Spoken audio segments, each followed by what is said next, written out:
mighty and is now a minnow. Talking of minnows, my first guest is the mighty, the famous, the wonderful, the Plymouth's #1 windmiller. It's Kris the Pirate Carpenter. How you doing, Treacle? All right, Danny. Long time no see. No intros anymore. It's all just gone back to basics. How we like Can't it. afford it. That StreamYard used to be, when it first started out, about £60 a year, and you could have your intros, and then they sold out like they always do to a bigger company, and they went, oh, it's not 60-70 quid anymore. No, it's £290 for the basic package. So they can get that. They can print it on some A4 paper, roll it up, stick it up their bum. I ain't having it. But you're good, are you? I am, mate. Yes, I'm still old. I'm still miserable, but I am good. Thank you. Yeah. Lovely. Talking of people that have been on the pod maybe 1 or 2 times. He's 13 years deep.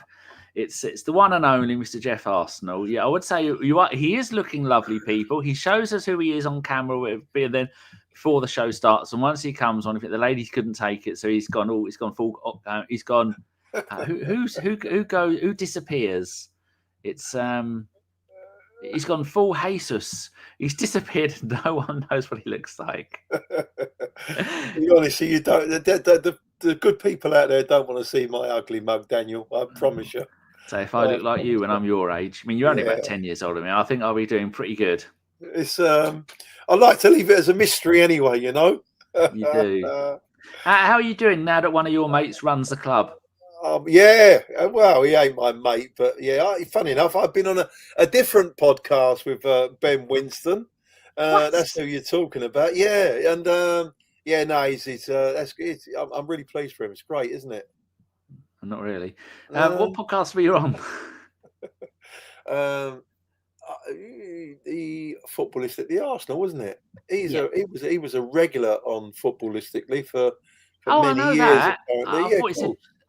I thought you meant you'd been on a different one other than that. No. Oh, I know you were on Footballistically Arsenal, yeah. Yeah, no. Well, That's when I did a couple of podcasts with him. Yeah. And he's a proper Arsenal fan, Dan. I promise you that. Oh, I know that, but they should have got someone like me on there. I sort them right out. I know you would. Tickets are £10 each. Yeah, well, I wish they took me on, but no one would get a ticket then. No, I'd have them all. They're all coming back, aren't they? Alan Davies is back this year as well. They're all coming out the woodwork again. Yeah. Oh, it feels a bit dated though. The Alan Davies, the Tuesday Club. I think, don't you, Kris? Yeah, it's kind of. I don't get it wrong. I still like it, but it's not like the old days of.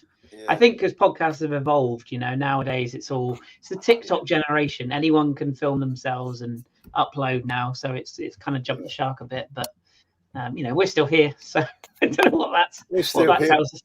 Boring as fuck. It just tends to be the Alan Davies podcast. I've got no interest in the rest of them that are on there, and a couple of them I can't stand.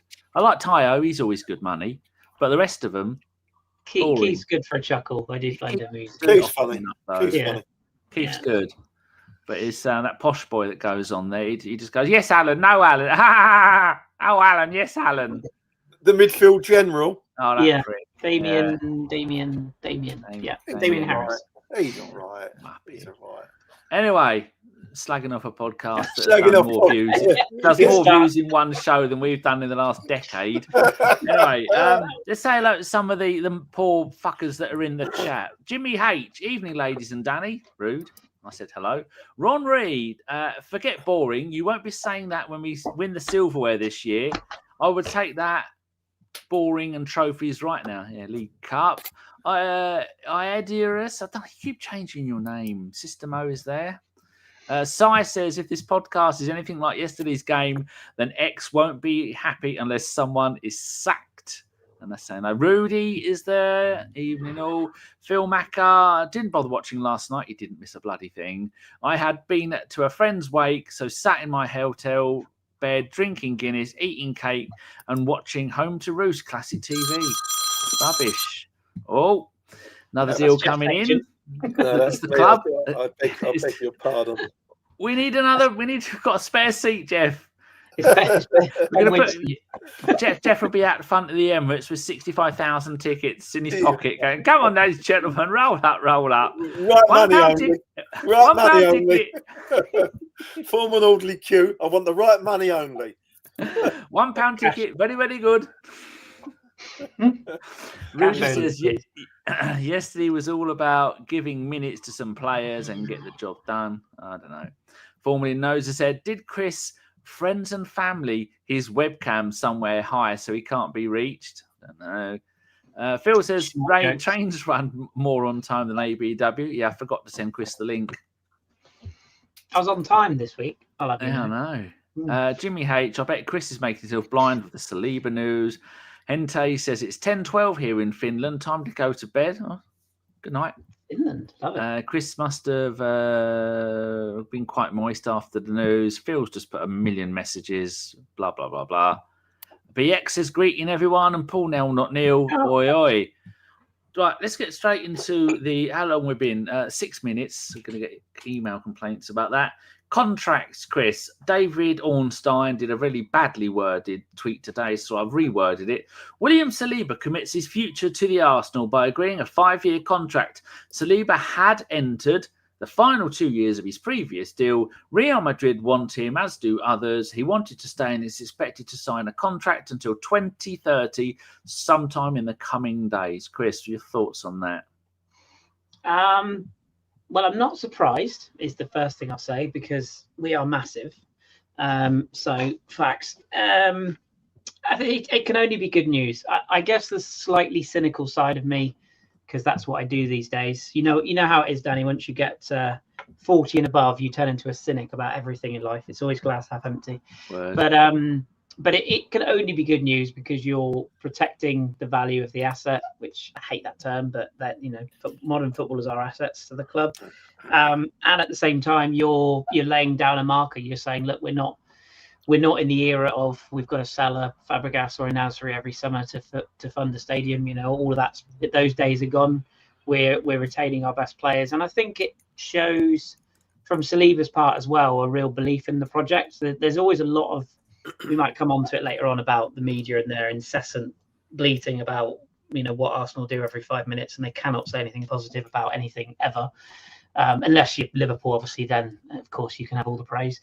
But I think it represents, or it shows that no matter what the noise is outside the club and in the media, the players are fully on board. The players buy into the project. They buy into the squad, and Saliba will be looking at this and saying, yeah, I can make, I can win things here. I can win the trophies, because at his age there would have been quite a lot of discussion, obviously, about money. Of course there will be. It's the modern era, but he would have wanted assurances that we were going to compete at the highest level. And I'd imagine these talks, Geoff will probably elaborate on this a bit, but these talks won't have been the last 2 weeks. This will have been going on since Berta arrived all summer.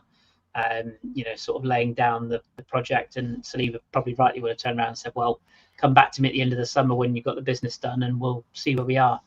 The only slight cynical side, I would say, is that on that protecting value thing, there is a small part of me that thinks, yeah, he might not be here. I don't think he's going to be a defender that will stay at Arsenal for his career, but I think we're going to get the best years of him. But what this contract does is if Real Madrid do decide to come sniffing in 18 months or 2 years' time, you've got that value protected. And a special shout out to all those Liverpool fans who were tweeting for ages.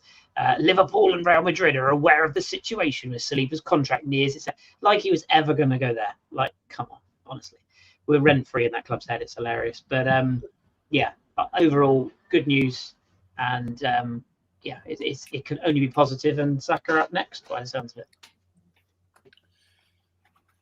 You summed it up quite beautifully there, Kris. There's not really a lot more I can say. I mean, we just re-signed one of the best centre backs in the world. That's undoubtedly, and he obviously buys into the project. What's going on? The process, we'll call it. What's going on? We keep pushing. And it's great to have him and and and the other defenders as well, because we have got one of the best defences in the world. I think everyone would tell you that. So I think it's great news, and he will. When you're signing players like that, there will be other players that we are interested in over the course of the time that will think, you know what, if Saliba's signed, must be doing something right there. It must be a good club, so maybe I should go there, and it all helps. It really does. I think the other thing to mention as well, just off the back of that, Geoff, is I think Gabriel agreeing to stay probably played quite a big part in Saliba's decision, because they've clearly got a really good relationship. And I think if you go back to probably all three of us, the grand old days, the era of defensive partnerships, Messrs, Adams and Bold et al. But there was always like that. Even if you go back to the sort of John Terry, Carvalho days, or Vidic and Ferdinand days, there was a lot of whatever clubs won titles were often built on strong central defensive or central midfield partnerships. So I think that there's probably an element of that that's bled into this as well. Yeah, definitely. You're right what you're saying. And like I say, it's just the defence we have got. I mean, it's very difficult to score goals against Arsenal now. And if you're difficult to score goals against and you can knock a few in at the top, that's going to take you towards the top of the league and maybe to championships and big trophies. And that's what we're building for. And it's a great signing. It's maybe one of the best signings all season. Talking about the contracts, Geoff, just ran and had a look at the Wikipedia, and it said Gabriel signed his extension this summer until 2029. Miles Lewis-Skelly did it until 2030. Manwari until 2030. And then contracts expiring this summer is Zinni. Saka is 2020. Saka and Jesus are 2027. Norgard, Martinelli, and Trossard are 2027 with a 1-year option. That's it's kind of everything all wrapped up now, isn't it? Yes, indeed. All the top players that we've got on for decent or long contracts, which is how you're supposed to be. The ones that we Zinni and players like that, they're coming to the end of their time, so they're going to at the end of their contracts they'll let them go on a free, and we'll obviously bring new players in to fill the void. I think it's looking good. We just got to carry on as we are. Yeah, that is it. It makes a change. Even like Kris was saying, that even if they've signed the contract and even if they are going to go, it means whoever buys them is going to have to pay full whack for them, because we go, no, you've got a 5-year contract. You ain't going anywhere. And if someone wants you look at some of the morons that are going for big money at other clubs, you'd be thinking 130 million for Saliba if it carries on this way. That's if he was going to go, which he's not. So it's just, it's very, very good. Another thing I was doing in order of they came to my mind. Kris, how do you think the new boys are doing? I've got a list here of the minutes that they've played. Zubamendi 540, Gorky 482, Noni 396, Mosquera 382, Eze Assad 296, Norgard 166, and Kepa 90. Couldn't really pay more than that, could he? You don't really bring subs on. So out of all of those, which one have you been most impressed by? Rather, I think it's controversial to say, but of all of them, Mosquera has been the one that's really stood out, which is probably you wouldn't have necessarily, if you gave that list at the start of the summer, I don't think who's Mosquera? Yeah, I mean, naturally I wouldn't, because you've known him for years. But no, in all seriousness, like I was aware of him, but I didn't know sort of how good he is. And you talk about Saliba and his contract. You've got an almost sort of a younger, slightly more raw, but a clone of Saliba in Mosquera, like same sort of body type, same style, reads the game really well, good passer, and he's even capable of a little cock up in a game last night, and is comfortable enough, he can get away with that. So I think he's probably been the one that stood out. In terms of the other ones, I mean, obviously we haven't seen enough of Norgard and Kepa, but I think over the course of the season they'll prove to be. I mean, obviously a backup goalkeeper, we've needed a good one for a while, and I think Norgard will basically be Jorginho of last year. He'll come in for the games like last night, and he'll be solid. Might end up playing a bit more depending on how many thousand players we have injured, but I think they're solid signings. And then you've got, I'm a massive fan of Zubimendi. I think he started really well, but I think he'll only get better. I think people forget like he's still early in his career. But yeah, I think he will end up being a super signing. And I guess the one that people don't really want to sort of talk about Gyökeres in the extent that they don't want to be too critical and they don't want to be over the top. I kind of liken Gyökeres. It's almost like the modern day Alan Smith. And I need to preface that in saying it's a positive. It's not me saying, he's only going to be good for X amount of style of play. But with Alan Smith or even dare I say, even like John Hartson, those sort of players when they came in, what I mean by that is their styles are they're very sort of not Arsenal, if you know what I mean. That they're kind of outliers to the way we play. And I think when they went for Gyökeres, especially over Sesko, they're two big sort of tall, powerful strikers, but they're very different in the way they play.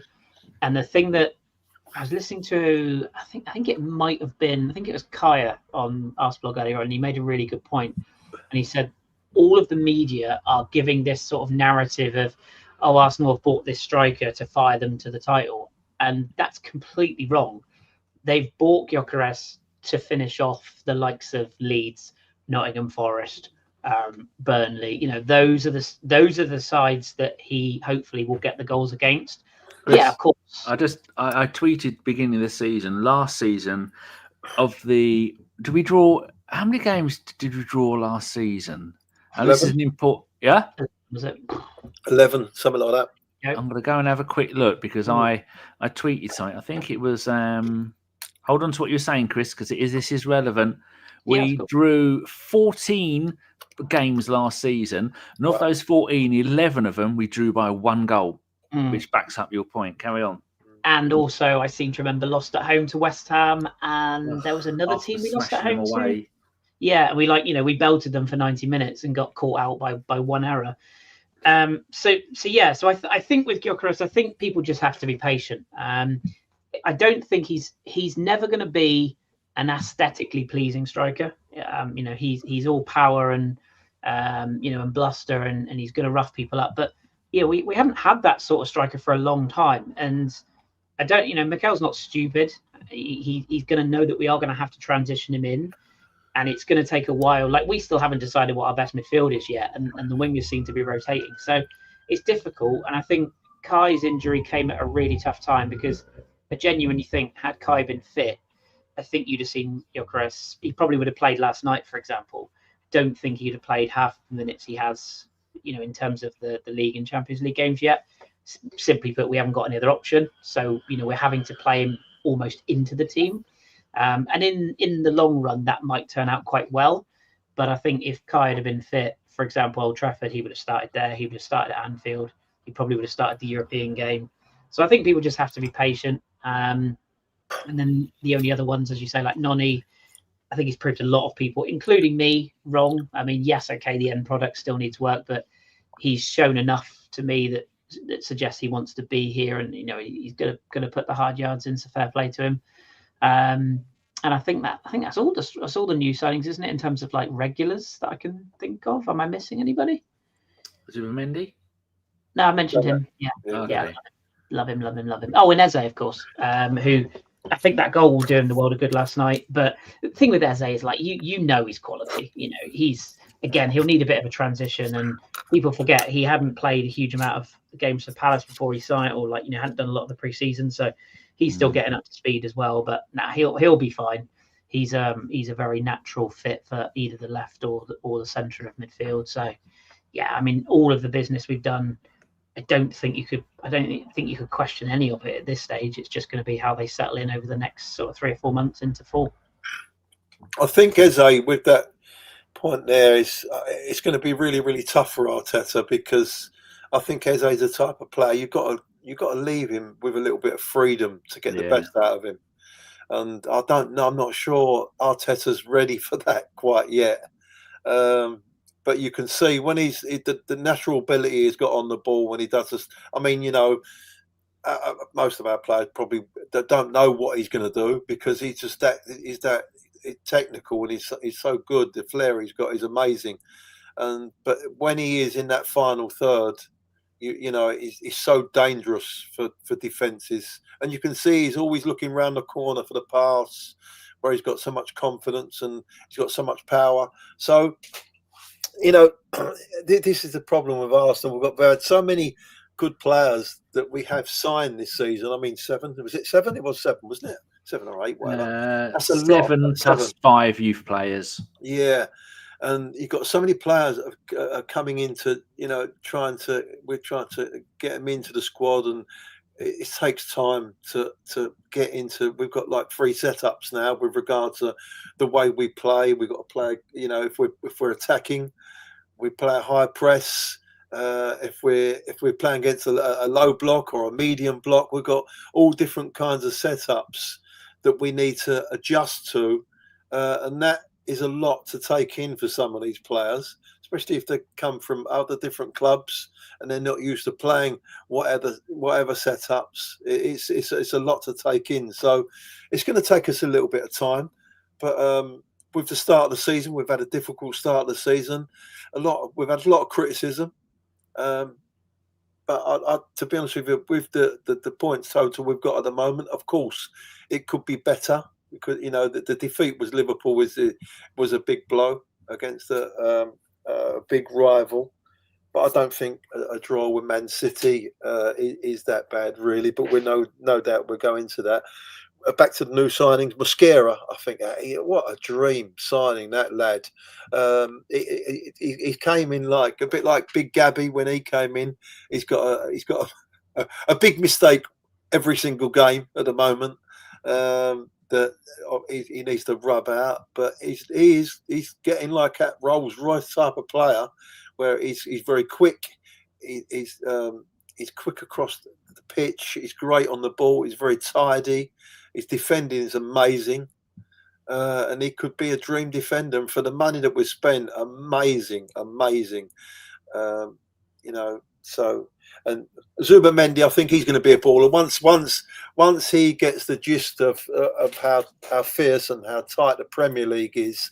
I think we'll see the best of him. It does take players, especially playing in that hotbed of a midfield in the Premier League, where you have got absolutely no time. I've seen him in Spain. He looked like he was literally press resistant in Spain. But obviously, where they get a bit tight to you, a bit more fierce in the Premier League, he's been caught out a couple of times. But once he gets up to speed, you'll see it with Marino as well. When he plays, he does get caught a lot. And in Spain, he was never getting caught. He's got a good left foot, Marino, but he gets caught. He gets caught in the Premier League. Noni, I think he's going to be an absolute stalwart of a player. He'll be pushing Starboy, Saka, for that position, and it will be a natural tear up. It will be a natural fight, because I do think he's got the ability, he's got the power, he's got the pace, and he's got that head strength. He's one of those players that he don't care who he's playing against. He's going to take you on one-on-one. He don't care about names or whatever. He'll just put his head down and look at you and say, "Okay, let's have a go." And it will try and take you on no matter what happens, and that causes chaos. And that's exactly what we wanted. Whether he can play on the other side, maybe sometimes we need a player on the other side, because with Gyökeres, I don't think he's used to the inverted wingers, really. I think he's used to maybe a flying left winger on the left hand side, a flying right winger on the right, so that they're in swingers rather than or the other way around. They're out swingers rather than in swingers, so he can work his runs off of that and where to be. Whereas it's a different positional sense you've got to play if you've got inverted wingers and balls coming in. So there's a lot happening there that we've got to get used to. Gyökeres, I ain't got no problem with him. He's not, like you said, Kris. He's got no flicks or tricks. That's not going to happen. If you're looking for that player, it's not going to happen, mate. But what he will give you, it will make. You've seen the runs he's made already, and the runs he is making that we're not finding yet, because we're still getting used to him. but I think he's going to be great for Arsenal and score plenty of goals. The other quick thing on Gyökeres, Danny, just Geoff made the point, and it reminded me to mention it. For all his faults, and there are many, he was playing under Ruben Amorim, who famously does not deviate from 3-4-3. So he's come into a team that's completely different setup, as exactly what Geoff said, different style of wingers, different style of overlapping fullbacks. And that Sporting side was literally built around getting Gyökeres tap-ins. It's like the Man City model: get to the byline, cut back, score, or release him down the left and let him charge in. This whole system we play is just completely different to him.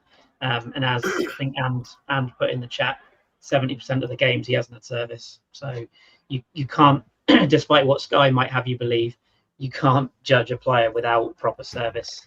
And I actually felt a bit sorry for him charging around the other night, because it's just not his game.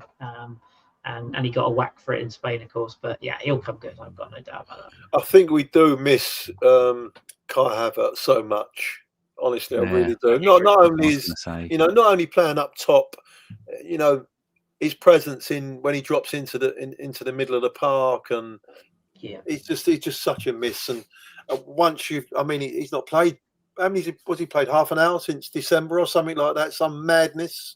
Yeah, got the injury, and it's just such a shame. We'll no doubt go on to injuries later on, because I think you want to talk about that, Kris. But it's a big loss having a player like Kai Havertz that you can't, because I think that was it. We were going to have two centre forwards that was going to share the minutes each, and that would have been fantastic for us.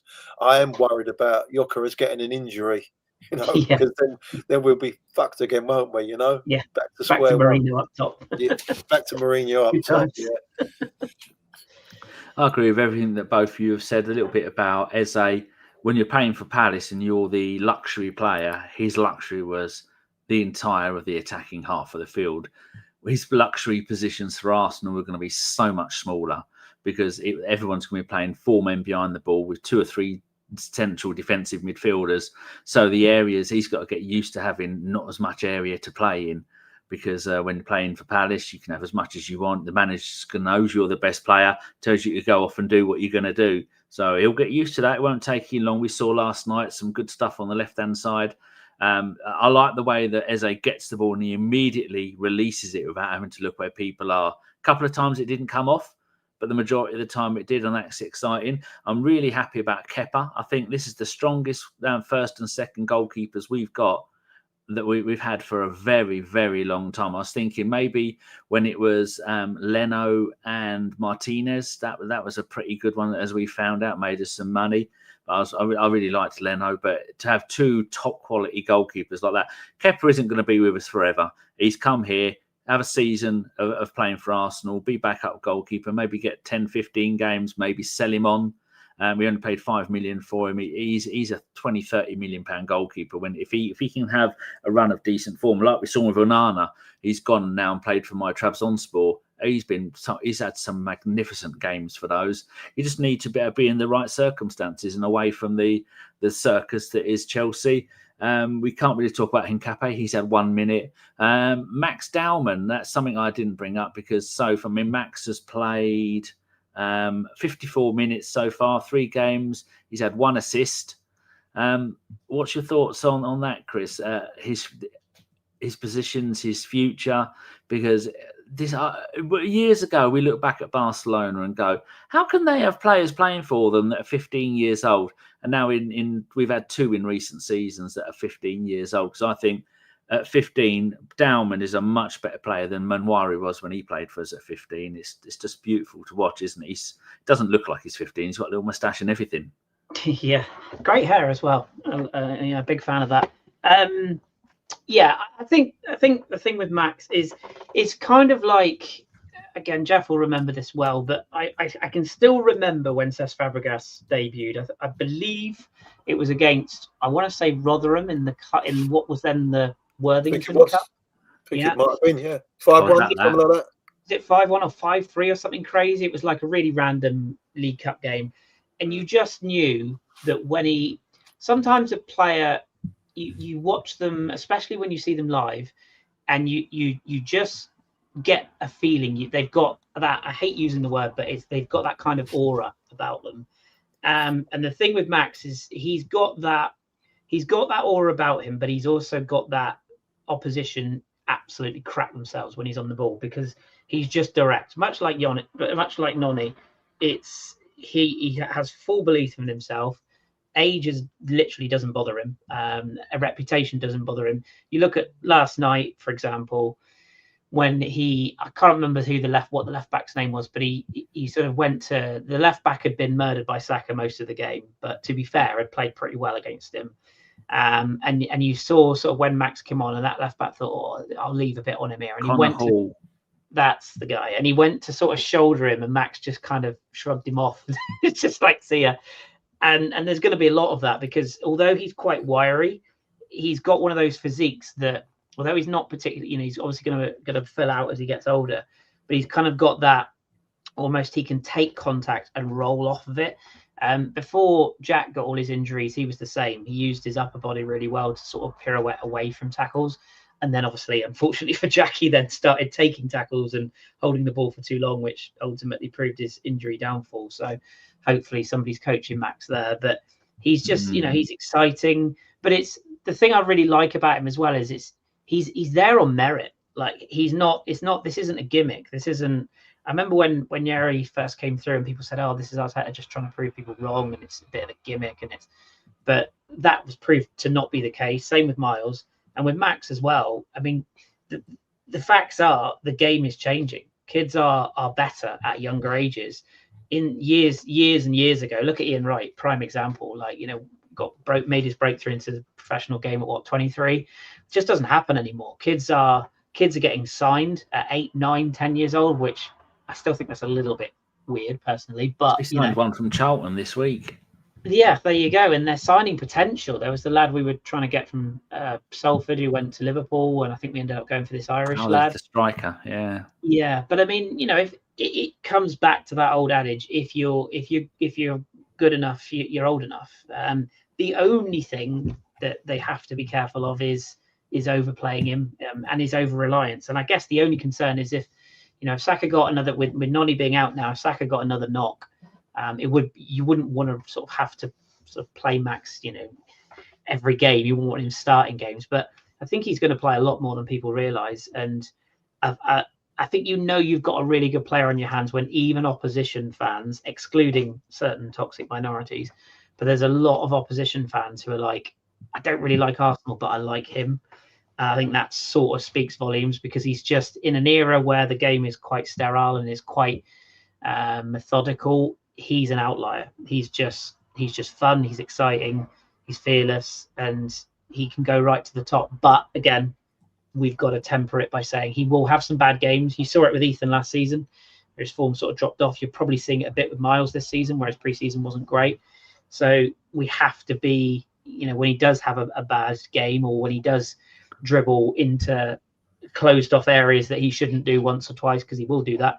You can't, we can't turn on him. You just got to support him and keep him playing. And I like the fact that he's playing in the under-21s as well. That's a good sign, because they're sort of showing that they're willing to give him one step up, but at the same time not making it sort of clear that he's always going to be first team. So I love him. I'm a big fan. Well, I was hearing all the noise last year about Max Dowman, and I went to Arsenal was fortunate enough to play in an FA Youth Cup game at Fulham at their training ground. So I went along there. I thought, okay, let's have a look at this kid and see what all the noise is about. And he was off the wall. And I thought to myself, nah, this kid's real. This kid is real. He's different. How many of you felt like that about in the past? From not many, mate. Cesc, who else? There would have been a couple, but Jack. I don't know. Not. I didn't feel like. I mean, obviously, you could see there was a player in there, but I think he's on another level. I just think he's on another level, the kid, and that's why, as like you said, he's there on merit. Right, and I like they say, if you're good enough, you're old enough and you're big enough and you can play, and that's what you'll see. And it's good that he's, especially when he come on last night against that lad who was he was very fierce, wasn't he? And he weren't hanging about. But to be honest with you, I was encouraging it. I thought he was going to come on and roast the life out of him. I thought he was going to cook him and teach him a lesson. But he's fearless, the kid, and you can see, and he gets the ball, and he's so dangerous. He's so dangerous. All he wants to do, again, a little bit like Nonny, but I think he's got a little bit more fluency than Nonny. I do think he's got a little bit more about him than Nonny, and even with that little experience, and I think he's obviously going to be one to watch for Arsenal. That's for sure. Yeah, definitely. It's lovely that we got these young players coming through, and there is even more coming through. And our under 20, I tweeted about it the other day from the pod account that I think it is relevant for what we're talking about. And I'm going to profile, and I did a breakdown. That's a bit over the top saying a breakdown. Here we go. You had a breakdown. Yeah, the under 21s this season, they're top of the under 18 academy. There you go. Good job. I checked it. Beat Peterborough 4-0, Birmingham 2-0, 1-1 with Chelsea, Ipswich 4-2, and are currently top of the under 18 league. O'Neill's got 3 goals.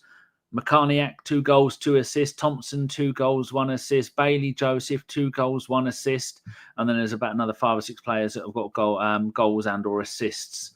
So we've had a barren few years when it comes to the youth players, because so many have had to. I mean, like Downman was 14 when he was playing for the under 21s or something crazy like that. So everyone is 2 or 3 years ahead of what they should be. And so in the early stages, in the early lower group ages, so many players are missing because they're all playing for 2-3 years ahead of them. So two other things on that as well, just to expand on it slightly, is that one thing that we probably didn't mention is it gives other players of his generation that belief that they can make it, because it's really hard when you're in an academy. Like look at Eze, for example, prime example, like clearly has always had talent, but was released at a young age and had to fight all this time to get back. It gives players that chance that if I really do sort of work hard, and I'm not remotely having a go at him, but there was always questions about Emil Smith-Rowe. Kind of, did he like Nando's a bit? Did he quite like to sort of hang out late at night a little bit? And there was always that accusation of him, and those tiny little things can often make the decision for a manager or coaches as to whether they're going to retain them or move them on at profit. And clearly, like, Max has got his head screwed on, and of course, like, having the fans sing "You've got school in the morning" is always good to hear. But the other thing I just wanted to mention is I watched our good friends up the road play Plymouth the other night. We were all loving that in the WhatsApp group. Yeah, well, from experience, obviously, for those who don't know, like, Plymouth is my local team. I've been going a bit more this year, supporting local, etc. But they're in League One, and it's not been a great start to the season. And they beat Spurs under 21 side 6-2. And yeah, a lot of people do say, I mean, we call it the Pizza Cup down here because it used to be called, I think it was the Papa John's. It's now the Virtu Trophy, but it's a very sort of, a lot of people don't like it. They say it's a waste of time. It doesn't give people opportunities, etc. and so on.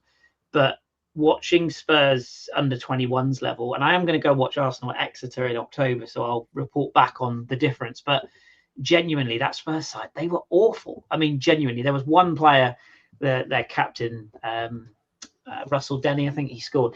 He looked all right, but the rest of them, they were clearly good athletes, and clearly like well-built lads, and they had a bit about them, but they weren't great footballers. And none of them. Sometimes you go to these games and you look at a player and you go, yeah, he's going to be worth. Anybody that went to scout this game would have looked at that Spurs lot and gone, well, this lot are all crap. Like, I mean, there was nothing from that game at all that I could have said, oh yeah, you want to keep an eye on him. So the fact that we're bringing out so many young talented kids from our academy does kind of suggest they're doing something right at that academy level.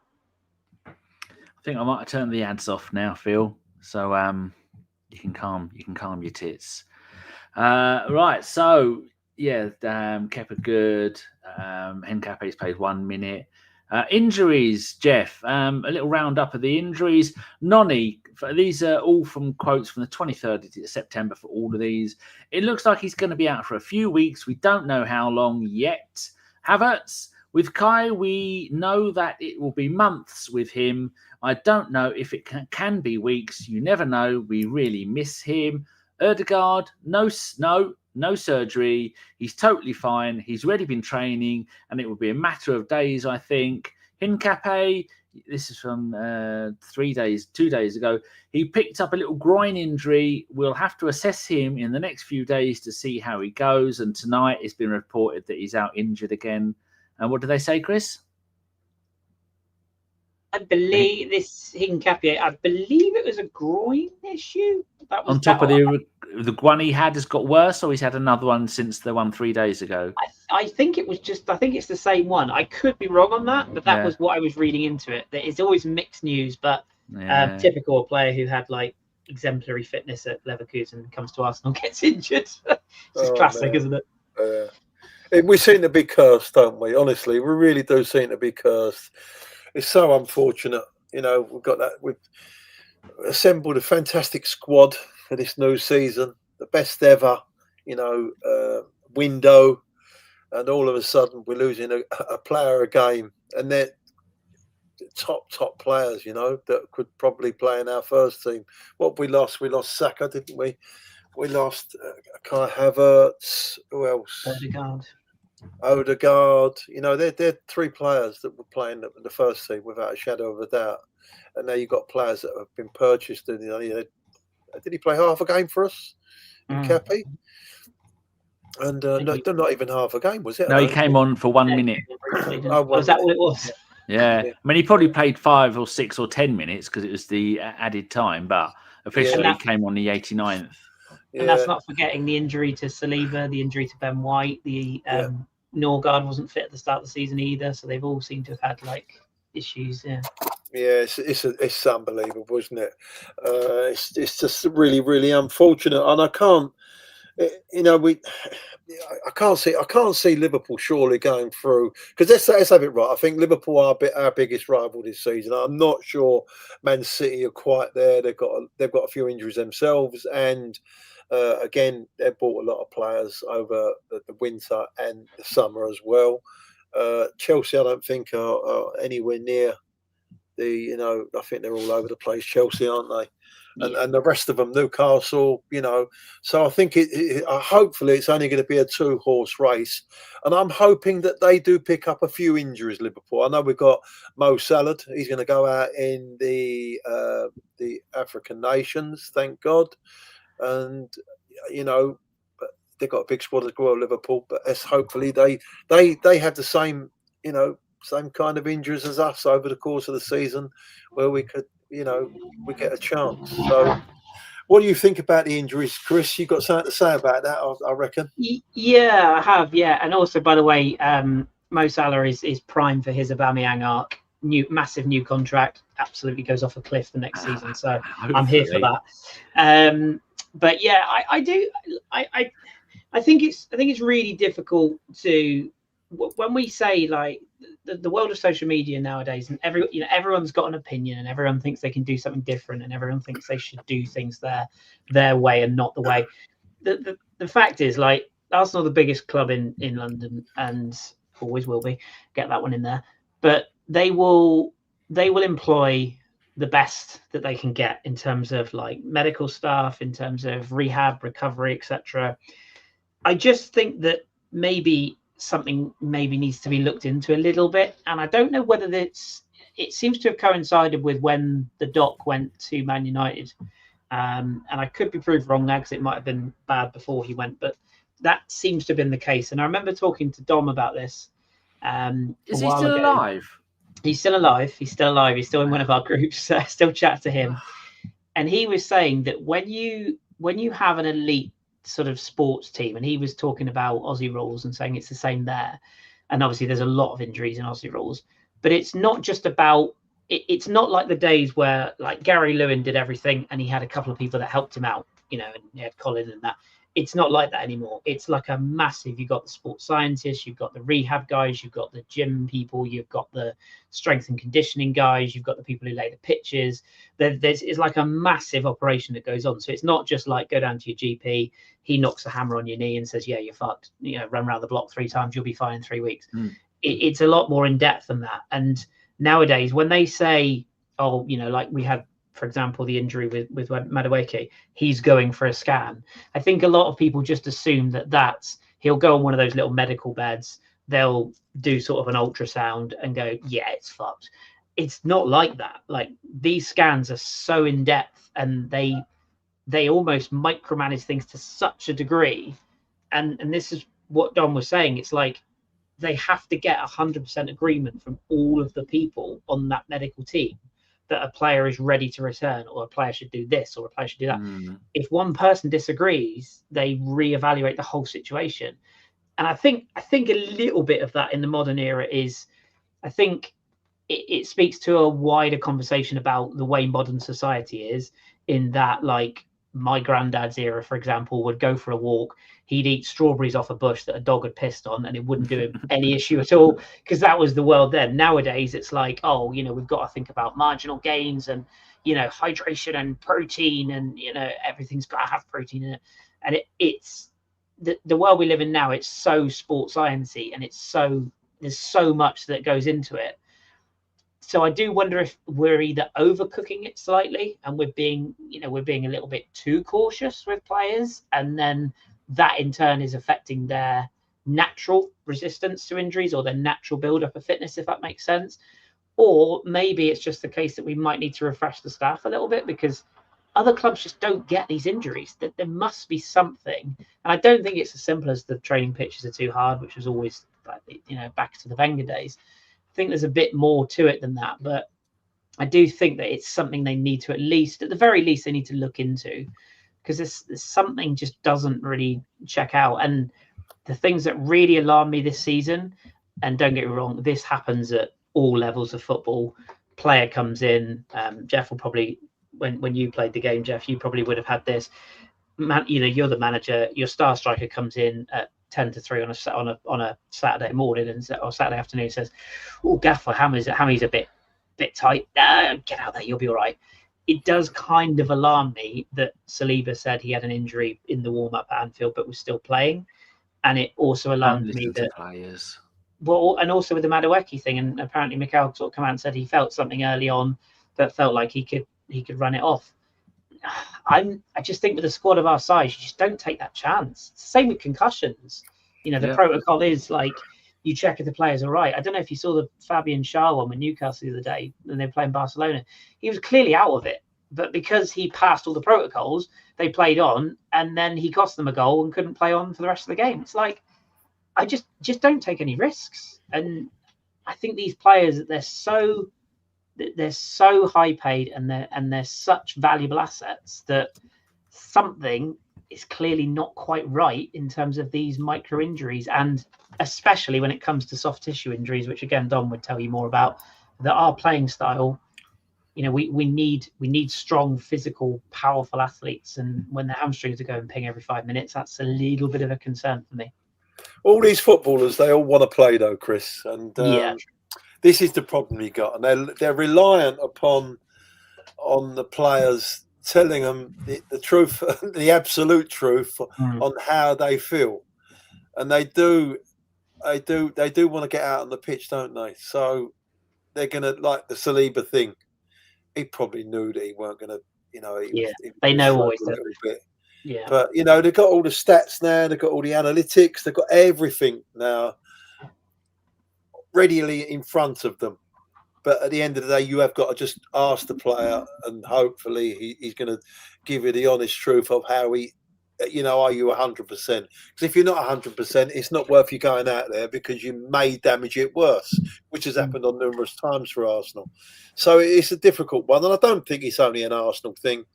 And I just think it's, I don't know, it's just a little bit of bad luck that we've had these players. I counted 9 on that shot that you brought up earlier on. 9 players since the start of the season.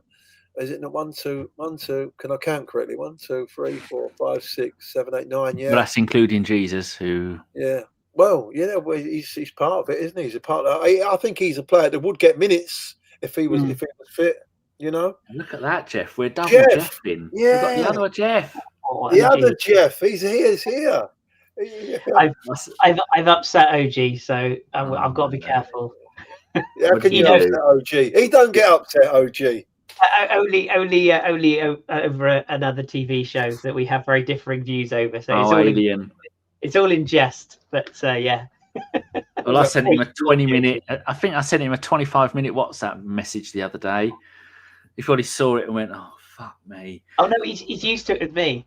He gets it from me all the time on a weekly basis. Just waffle for 20 minutes. He likes to listen as he goes to that Horton's coffee place that he loves so much. Tim Hortons, he loves it. The people on the screen, Geoff, for the people at home and on the bus. Kai Havertz, knee injury, 3 months. Christian Norgard, knock, 4 games. Piero Hincapié, knock, 1 game. Ben White, knock, 2 games. This was done about a week ago. Madueke, knee injury, 2 months. Saka, hamstring, 4 games.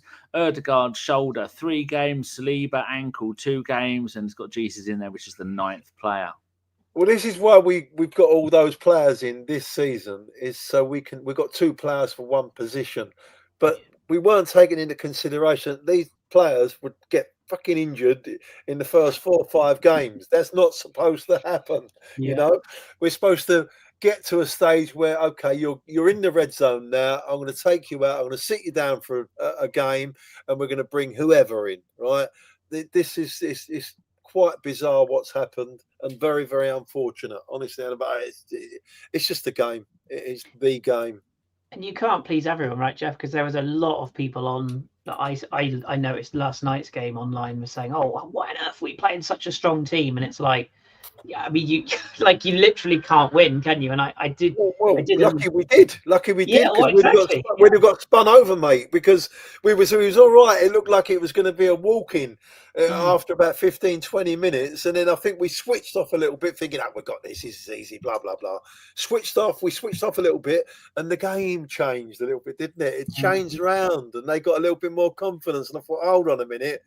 There's a game in this one, and we're going to have to do something, But we scored that second goal, so it helped, didn't it? And there was at least 5 of that starting lineup that needed minutes in the legs. Really, I mean, exactly. Saka coming back, Ben White, Norgard hasn't played at all, and who was the other one? Eze, I suppose. They all needed some match minutes, and the key thing is you left out the players that are most at risk, like Timber, for example. I mean, he's played way more than I think anyone thought he would have done off the back of what was a really serious injury last year. And by the way, his legs need to be medically studied. Those things are phenomenal. And I'm a straight man, but Jesus Christ. But he's a big, powerful athlete, and he's one of those players who's quite at risk of those injuries. And Ben White has already said that he played through a lot of pain last season, and that didn't do him much good in the long run. So players do need match legs, quote unquote. So I'm not surprised they played a strong team, and I think Mikel wants to win that trophy. By the way, they really do. I hope so. Which one? The League Cup. I think he saw what Newcastle did last year, and how a lot of people shut up about their lack of achievement. I think he wants to go and win it this year. I've said it before. Mourinho did it every single club he went to. He won that first trophy. That first trophy that you can win early on in the league. Get the boys, get on that winning mentality thing. I mean, that's the only thing we're missing at the moment. We need a trophy, right? And then there'll be another step. That'll be another step that they'll get so. It'll be great for us. We just need to. So if you can get that in the bag early, you never know where it's going to take us. I really do think that we can go on to bigger things. Yeah, very true. Somebody's been using AI to make these, which I think they are magnificent. It's like from the Panini 1982 sticker album. They've gone and got all the Arsenal players. It's an American person. I think they're in DC, maybe DC Gooner. And and they've done them all. I mean, you'd have to see the podcast to see them all, or just look. They've done Gabriel dirty though. Look at that. His hairline's worse than mine. Jesus Christ. Gabriel's gone back bald. Declan Rice has gone party at the back, business in the front. They've all got dodgy mustaches. I mean, Ben White's magnificent. Dodgy. That's like straight out of Fever Pitch. That is. That's brilliant. Mikel Moreno and Kai Havertz have got. The last time I saw mustaches like that, I was watching The Magnificent Seven. Marino looks like some kind of like villain from like the French army, and Havertz has gone full fighter pilot, hasn't he? That's fantastic. I like that. That's brilliant. Another a little thing before we want to talk about the games that we've played, the ones coming up. But this is the for people at home and on the toilet. This is all of Arteta's full seasons. So we're now in his 6th full season, and it shows the first 10 games of the season, all competitions. Geoff, looking at that, how do you think the season is going so far? Because I would have hoped there'd have been we've got 5 wins, 1 draw, 1 loss. I'd have hoped that would have been 6 wins and a draw at a minimum. Yeah, but listen, think about it, right? The 5 wins, okay. The 1 loss is against Liverpool. The 1 draw is against Man City. We've got to take everything into consideration. We have the first, 8 games. It's the worst start to any season anybody has ever had in my memory, right? Yeah. It's so tough, right? And you say, now Leeds and all that. But you listen, there's still difficult teams. Every game in the Premier League is a hard game now, and they're all banana skins. And I see a lot of green there, Dan, which is a good thing. And I only see 1 big piece of red. As long as we can, it's a big one at the weekend that we no doubt talk about. Yeah, that we've got to go there. We mustn't draw. We've got to win that game, right? And if we win that game, then we are on a run where we can go on a big run. I do believe, and power through. And Liverpool then have got a few games that are coming up that are a little bit difficult, and let's see how they go as well. But listen, I think it's a good start, Dan. I think so. I would have took that at the start of it. Looking at that, I would have probably took that. And the how narrative, do you feel, Kris? Consider like formerly Noza says here, and the goal scored by the Scousers was one of those worldies that 99 out of 100 would fail, and we've let in 2 goals in 7 games. Yeah, absolutely. I think as well the narrative changes. Like, let's just say in a different parallel universe, we went to Liverpool, and let's just say we even drew, and that ended up as a 0-0, and we then lost at home to Forest or drew with Leeds, for example. The narrative would change so quickly. It would be like, oh, so they can do it in the big games, but once again they're brittle against the little teams. So you can't win, and it's all just media opinion. But what I absolutely agree with Geoff on is that Newcastle game. I think it's bigger than a lot of people really realise, because it's just one of those, for the life of me, I can't understand why we've been so bad up there. I know it's a little bit hostile and you're up in the gods with your fans, and and obviously Newcastle style is a little bit of an antidote for ours because it's mostly illegal and quite crap. But that's what they do, and that's what they're good at. And Eddie Howe, he gives them the message every time. But they don't have Isak anymore, and that was a massive spearhead of that that attack they had. If we can win that midfield battle, which, by the way, in case anybody's wondering, I fully expect Marino alongside Rice and Subimendi to start. So people are going to have to accept that. But if we can go out there and put in a performance and get a win, I think that might quieten a few people down, because a lot of rival fans are expecting us to go out there and lose again. We've got that Jared Gillett, the referee, isn't it? What's his name? Yeah, Jared Gillett. Yeah. Yes. He's refereed 4 out of Arsenal's. No, hold on. He's been involved in 4 out of Arsenal's 5 or 6 games. 80%. What is going on there? How is that? Honestly, try and explain to me how. I mean, he's declared he's a Liverpool supporter, right? We've all got a little bit of bias in us. I don't care who you are. He's Australian, isn't he? Yeah, he's Australian. Yeah, but he's a Liverpool fan. He's declared it before. In the video I've seen a while ago when he was back in Australia, I think. But how does this happen when you are in control in a big game, when one of your rivals of your team who you support is involved in, I mean, I just don't think it's right. It's it's just crazy. It's what leads people to say about us having foreign referees, because it would just take away all this sort of bias, and you need for these sort of games, you need a strong referee, not one that's gonna, I don't have any issue with us going up there and being sort of kicked up and down the pitch as long as we win the game and as long as we kick them back. But what you can't have is a situation like where we've been up there. I mean, I don't know how many games where we've had a key match decision go against us and it's cost us that game. And the way we play, these fine margins, you need them to be a balanced official. It's always tight up there. Nobody goes up there and gets an easy game. All the top teams that go up there, they're always in for it. You've got to win. You have got to win up there, right? Yeah. You can't just. You don't come away with something out of luck. You've got to go out there and win and compete and earn the right to play, and then hopefully you'll score a goal.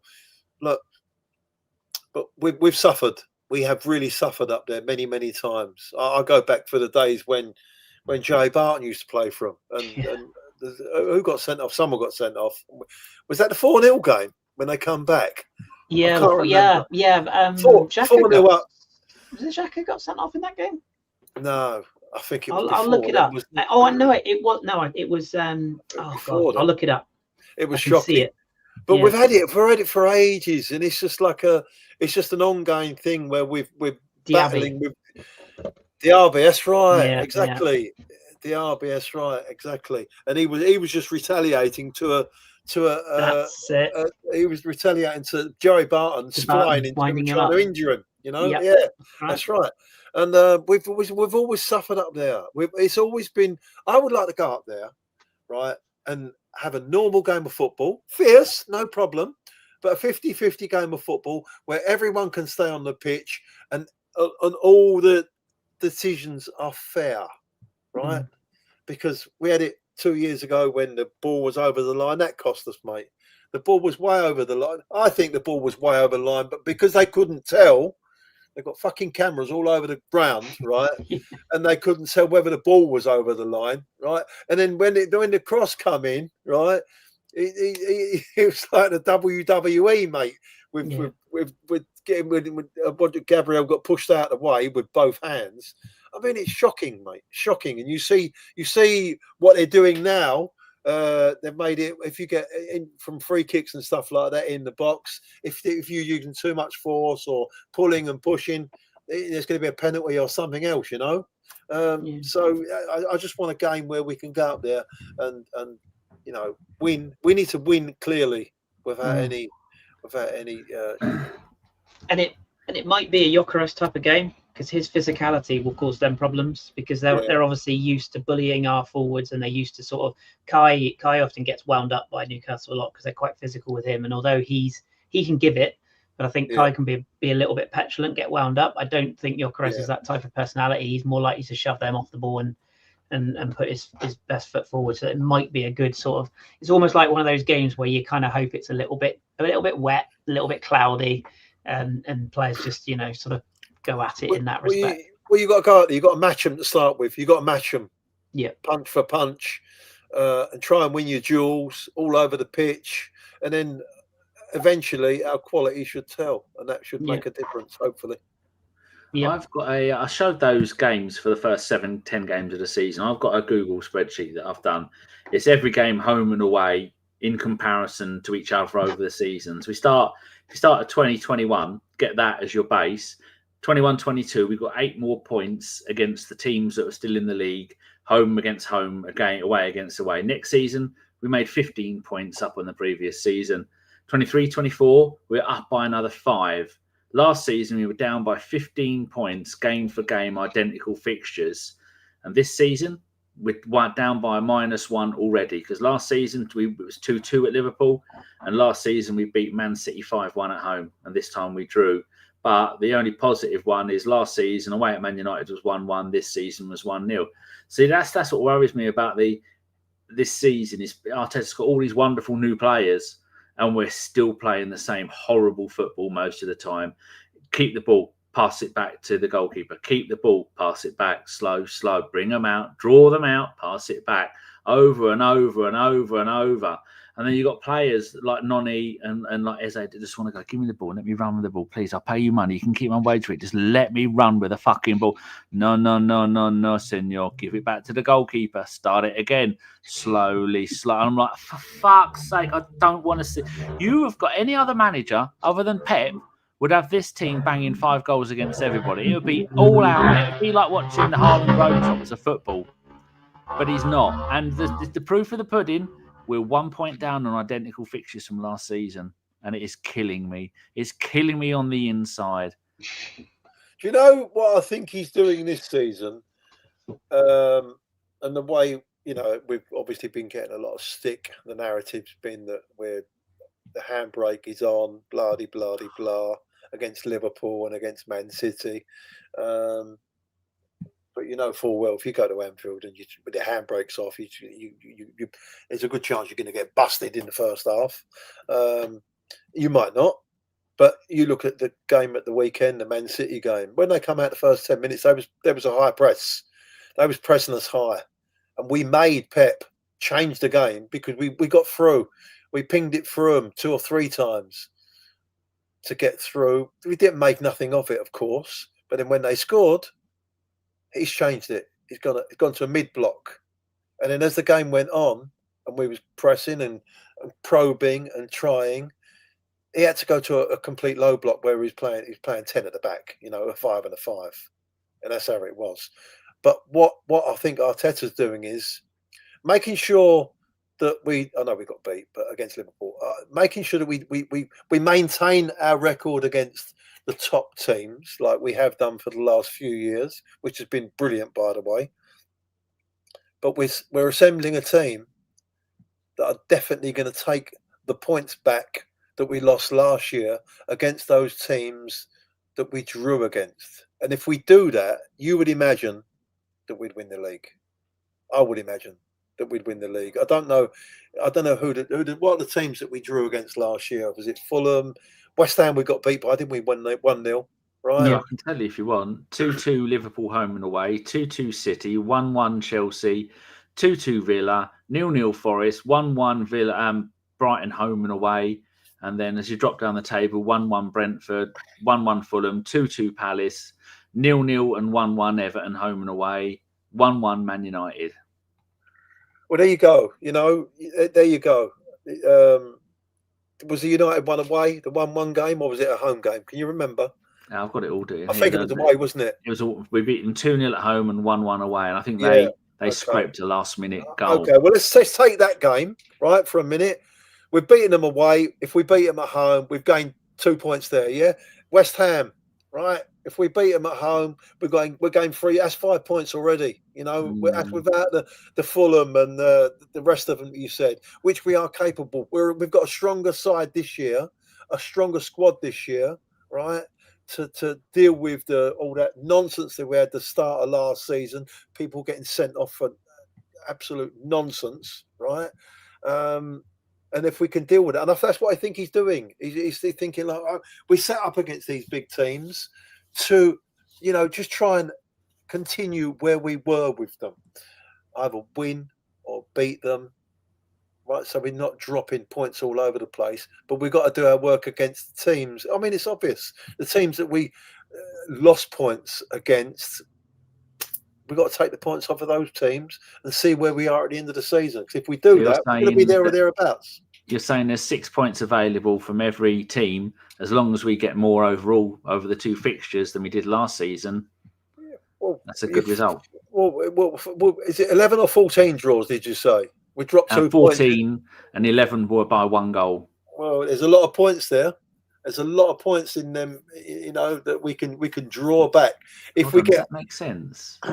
No, 14, not 11. They're all by 1 goal, and there was 11 games where we needed 1 goal to have got extra points. So when I said that at the beginning of the pod, no one pulled me up on it.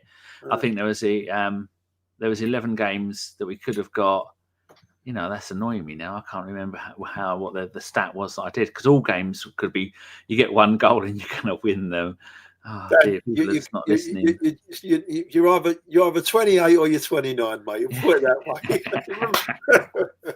No, but we know what you mean. We know what you're getting at. But you know what I'm getting at. We need to. They're the games that we need to concentrate on. We've got a stronger squad now, so hopefully we'll have enough to do that.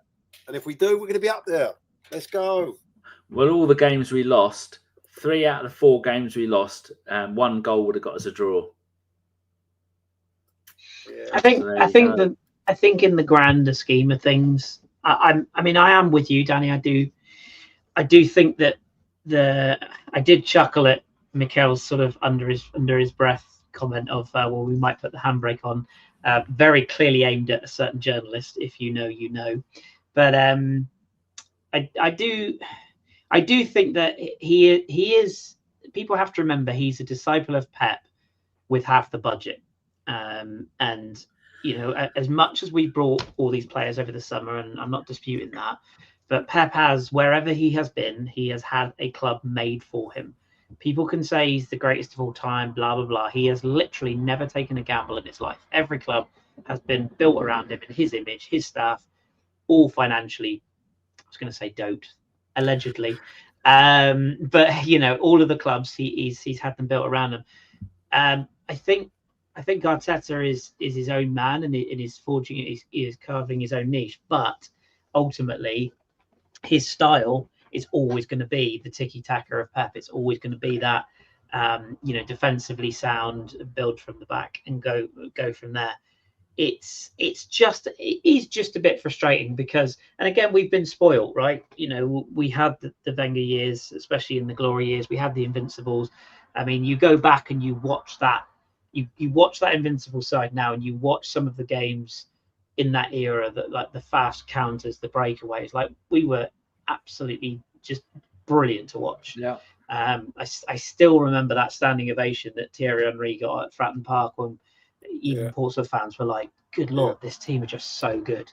I remember when we went to Leeds away and blew them away as well. It's just, it's a different era and we can't always keep looking back. But I think where people get frustrated is that they look at teams like Brighton, like Brentford, like Palace, who, they might get the odd bad result here and there, but on the whole, there is largely entertainment to be had from a lot of their games. And I think with us, it is safety first. It is, and I think. Sorry, Chris. No, Carol. You see at the weekend when we had too many players up the City game. We got caught with too many players up the pitch, and what happened? They broke away 1-0, and they shut up shop. They nearly did it again if it wasn't for Eze with being the last man back. So this is why, and this is what happened when we never won the league. When Man City won the league, the same thing happened to us then.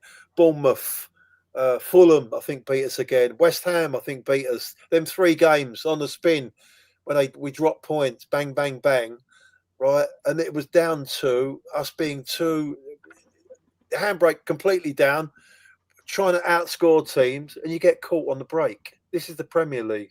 Yeah, but the players we got now, we can afford to do that because they're so good. And having Zubamendi there, I thought that'd be the final key of, I've got everything covered. He's going to go full Lucas Torreira in the first 3 months of his Arsenal career, and everything would be roses. And just go on, off you go, lads, attack, score goals, play the beautiful game. But it's not. There's a fine balance, though. I mean, ask Postman No Clue about it. Goes and wins the Europa League within a month. Like literally nobody gives a fuck about the fact they won that trophy already, and nearly got Spurs relegated. So you can entertain, but ultimately, if you want to be successful, you have to find a balance. I think the only slight issue with Arsenal fans is that because we've been spoiled, we've got these riches. I just think we'd like to move it more sort of 70-30, whereas at the moment we're a bit more 55-45. That's the fine narratives, because when we beat Forest, you didn't hear a peep about nobody. There was no peep, was there? Oh, we're a bit boring with this, with that. It's only when we only beat Port Vale 2-0, or we struggle to break down City, who, as you said, are 9 men behind the ball. That's the games ultimately. That's That's what I think he's trying to build, though, Kris. Right? We've got all those strikers in there, all those forward-thinking players. Right? He wants to finish the game up top. Right? That's what he bought them for. So if we're 1-0, right, we've got enough in there to go 2-0 and maybe 3-0. Right? Or someone, if it goes 2-1, we can finish it with a 3-1. You understand me? Whereas last year we just didn't have the squad, the depth to go through and finish games off. That's what he's trying to do, and he's making Arsenal into a team that if we keep on knocking on the door and you keep knocking on it, you will eventually get in. I know they've got some of the players have got a gel, and it will eventually come. But we've played 7 games this season, and about half of them I've wanted to turn the game off. I was so bored. I don't care. I watched all the games under George Graham, right? And we wasn't the best looking football team in the world by any means, right? But I didn't give a fuck because we was winning games and we was taking the piss out of everyone. 1-0 to the Arsenal. We was taking the piss out of them on the terraces, right? Because we knew and they knew, right? We'd score a goal and it was done. It was done. You couldn't score against us. And again, you have to remember, again, I don't want to come across as lecturing people, but again, we're in a different era now. We're in the TikTok generation of short clipped content. You know, everything, people have got an attention span of like 20 seconds. You know, people don't go to football matches anymore to take in the aura of the stadium and the build up to the atmosphere. Say, take a photo and TikTok it and say, look where I am. It's like, even at League One level, you know, people turn up expecting, it doesn't matter that you're little lowly Plymouth and you're playing in League One. People that turn up expecting every game to be 9-0 and fast flowing football. And when they don't get out after 10 minutes, there's there's rumbles in the crowd. So it is a sign of the times that like people do just expect. I'm going to Arsenal, so I expect to be entertained. It's also the generations as well. Again, because there's so much football on, and you know, so much on social media. Everyone can talk about it and everything else. But I saw a lot of people like yourselves that maybe didn't enjoy the game against Man City. I was sitting there, and it was like a game of chess to me, and I thought, "Fucking hell, this is amazing." Give me Grand Theft Auto. I want guns and violence. I could see what was going on, and I thought, "Wow, this is Man City. The respect that they're showing us with all the money that they've spent, and the best manager allegedly that's ever been in the Premier League, right? And now playing 10 men behind the ball because they're shitting themselves that we're going to score, right? And they was trying to save that 1-0, right? And it was a game of chess. I was enjoying it because it was amazing that the amount of respect that they've showed us, and it just shows you where we are. Right, we got to understand that and carry on doing what we're doing because we will get it over the line. We just got everyone's got to believe, right? And the stadium, you know, there's a lot of people. It's 50-50 in the stadium. It's like what you're saying. Oh, this is boring. I can't watch this anymore. There's all people shrugging their, and making noise, misplaced pass and stuff like that. Mate, watch the game, right? This is Arsenal. It was great 3 years ago when we opened up and all of a sudden we was scoring goals. Wow, this is amazing. We was all cheering. Even when we went 1-0 behind, we was cheering like a lunatic. Come on, we can do it, right? You've got to get that way again and make the stadium loud again and believe in the team because we need to help them get it over the line, in my opinion. And we're not the only. This happens with other clubs as well, by the way. It's not just an Arsenal thing. There's other clubs who have fans who think the same about their clubs. Like, we're not alone. It's just it's just the way things are. You know, we want to. And it's the old adage: if you won 6-0 every week, you'd be bored stupid with that as well. So like, you literally can't please everyone.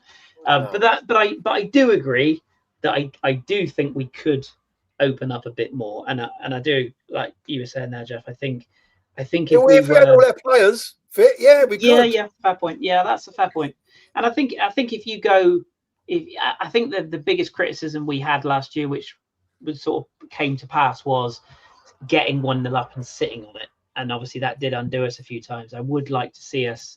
I think if we start doing those games where we go 1-0 up and push on to get the 2s and 3s, this sort of narrative will drop down a little bit more. Well, I think you'll see it against the lesser teams in the Premier League. Right, you're not going to do it against Liverpool. Liverpool didn't. The way Liverpool set up against us, they weren't pulling no trees up trying to get past us, mate. Right? Man City, the way we've seen, right? So everyone is got to be very, very cautious. It's early season. You don't want to get beat. You don't want to fall too far behind. 5 points is a lot, but I think we can make it up because I think the handbrake will be let off once we get our players back or some of them back. And if we're playing a lesser team, as they may call it.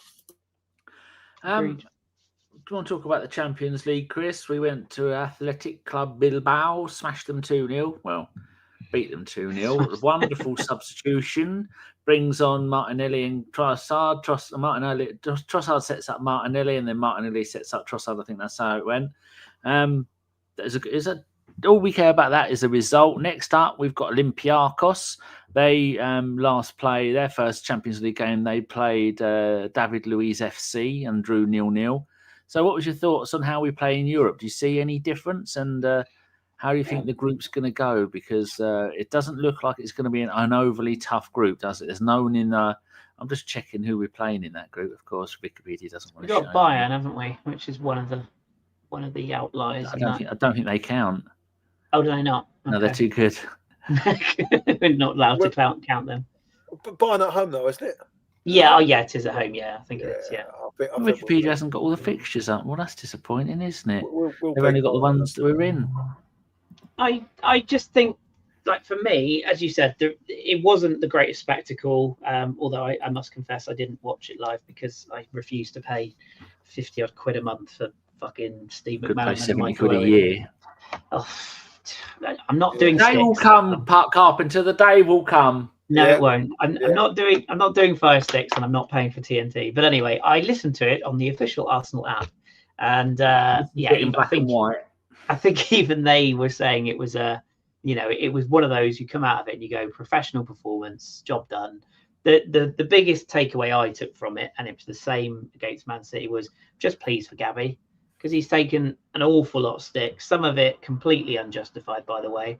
Nobody with a brain cell would have said that he had a great end to last season, or indeed start to this season, because we have eyes. He did struggle in pre-season, and he has struggled for confidence, but he's a good player, and he's one of those players that he never lets us down. Same with Trossard. And it's just really nice to see him with a smile on his face. And the funniest thing was, the first touch wasn't the best. The second touch was brilliant, and the finish was quite poor. But it doesn't matter when it goes in, So that was the biggest takeaway I came from it. It's like 3 points, as Mikel said. It's a tough place to go. Their atmosphere is buoyant, and I think they've only lost 3 times to English clubs in their history, and one of them was Man United. Quite how that happened, I don't know. Go on, Chris. Sorry, I should. No, that was my main takeaway, mate. To be honest, I remember the last podcast that I was on, which was only a few weeks ago. Back to back. I remember talking about Martinelli and saying that I think he's going to do his best job for Arsenal, coming on and playing more central, because when he's playing central, he hasn't got too much to think about, i.e. going back and marking flying wing backs, etc., and doing that defensive work. And if he's just only chasing balls, running towards the goal, he's got a really, really good chance, a percentage rate of going on and getting a shot on goal, which obviously makes goals. It could be a big hit for Arsenal. And the last couple of games, you've seen that now. Easy balls, and that out ball sometimes, especially when you've got that low block, if they come a little bit high, a great ball from Meza against Man City, right?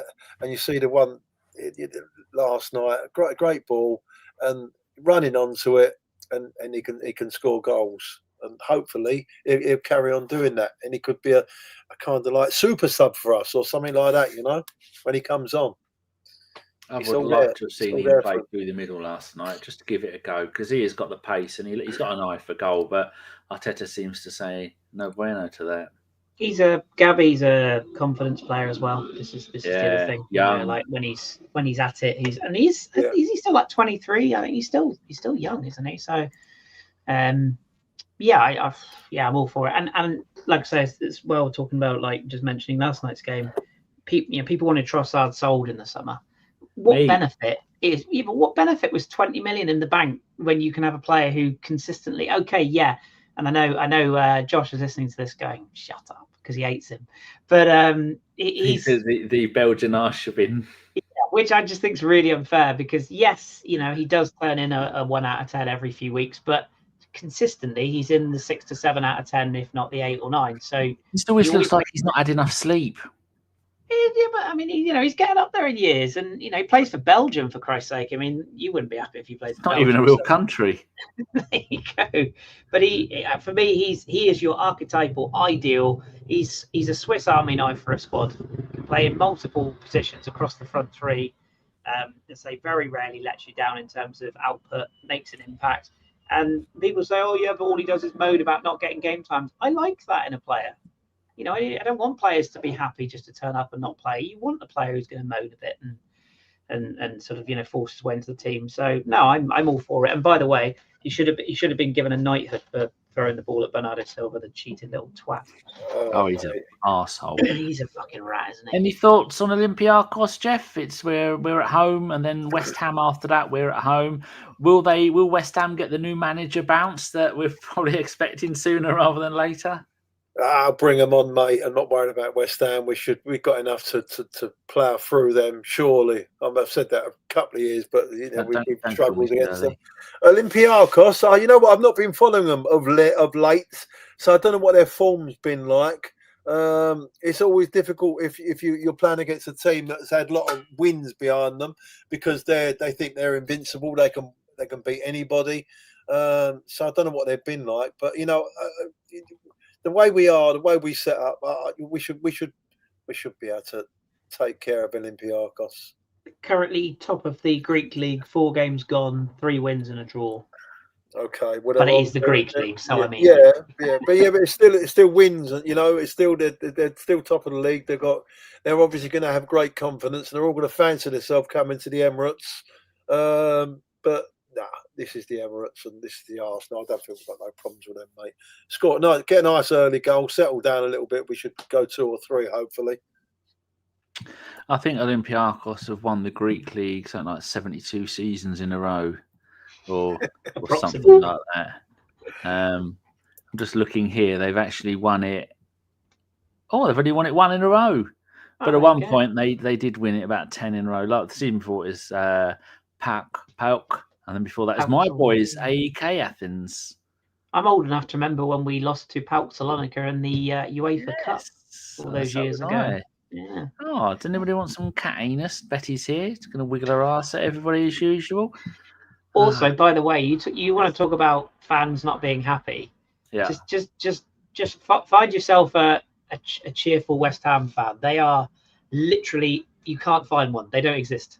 They are miserable. A cheerful West Ham fan. They are miserable, that lot, honestly.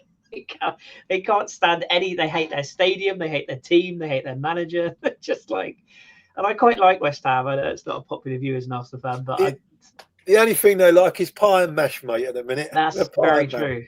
My first ever Arsenal game was at Upton Park, so I have a special affinity for West Ham. But they're not having a good time with it. I can see Trav's asked the question: what happened to Upton Park? Did they level it? In fact, it's loads of very, very expensive apartments now. West Ham, it's tragic. But we knew that was going to happen anyway, didn't we? With Sullivan and the other geezer who's in charge. Is it like Highbury, Geoff? Like, have they kept the structure, or No. They just they did flatten it. Yes, no, they don't. I have not kept it like, as far as I know. Yeah. No, that's what they've done. And the other thing, Trav, that if you don't know, that when England had, Great Britain had the Olympics, or London had the Olympics in, I think it was 2012, they built the main stadium. Then after that, they went, actually, what are we going to do with this? And so they rented it. West Ham rent it out for something literally pathetic, like £1 million a season, and that covers all of their bills. And so, and West Ham have the local council under their thumb with it. So they go, well, if we move out, if you don't do us a deal, we'll move out. Then what are you going to do with it? It's going to cost you a fortune to knock it down and all that wasted money. So West Ham are the cheapest place for an owner to play for their stadium than anybody else. There's probably teams in the Championship that are paying more for their stadium per year than what West Ham are, and they're still shit. And the views there are fucking horrible. I was going to say, as a result, the atmosphere is terrible because you're so far back. Well, the running track still. Oh, God, it's I think Boris Johnson was in the middle of that deal as well. Yeah. So I should imagine, allegedly, that there might have been a few brown paper envelopes. More backhanders than be on board with Boris Becker. Yeah. Dodgy. Right, we're going to ask some questions now.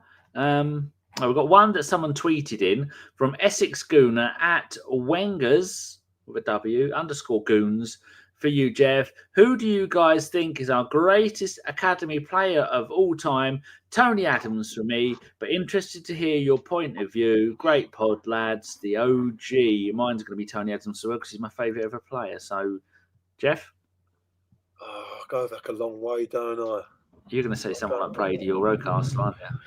Well, Brady, see, you go through different eras, aren't you? You know what I mean? Brady was amazing. David O'Leary played over 600 games for Arsenal, I think. It was a different stuff. There's so many. Unfortunately, Ashley Cole was he moved to Chelsea, so you can't. But he was another one, probably the best left back I've ever seen. Maldini. It's a tough one, mate.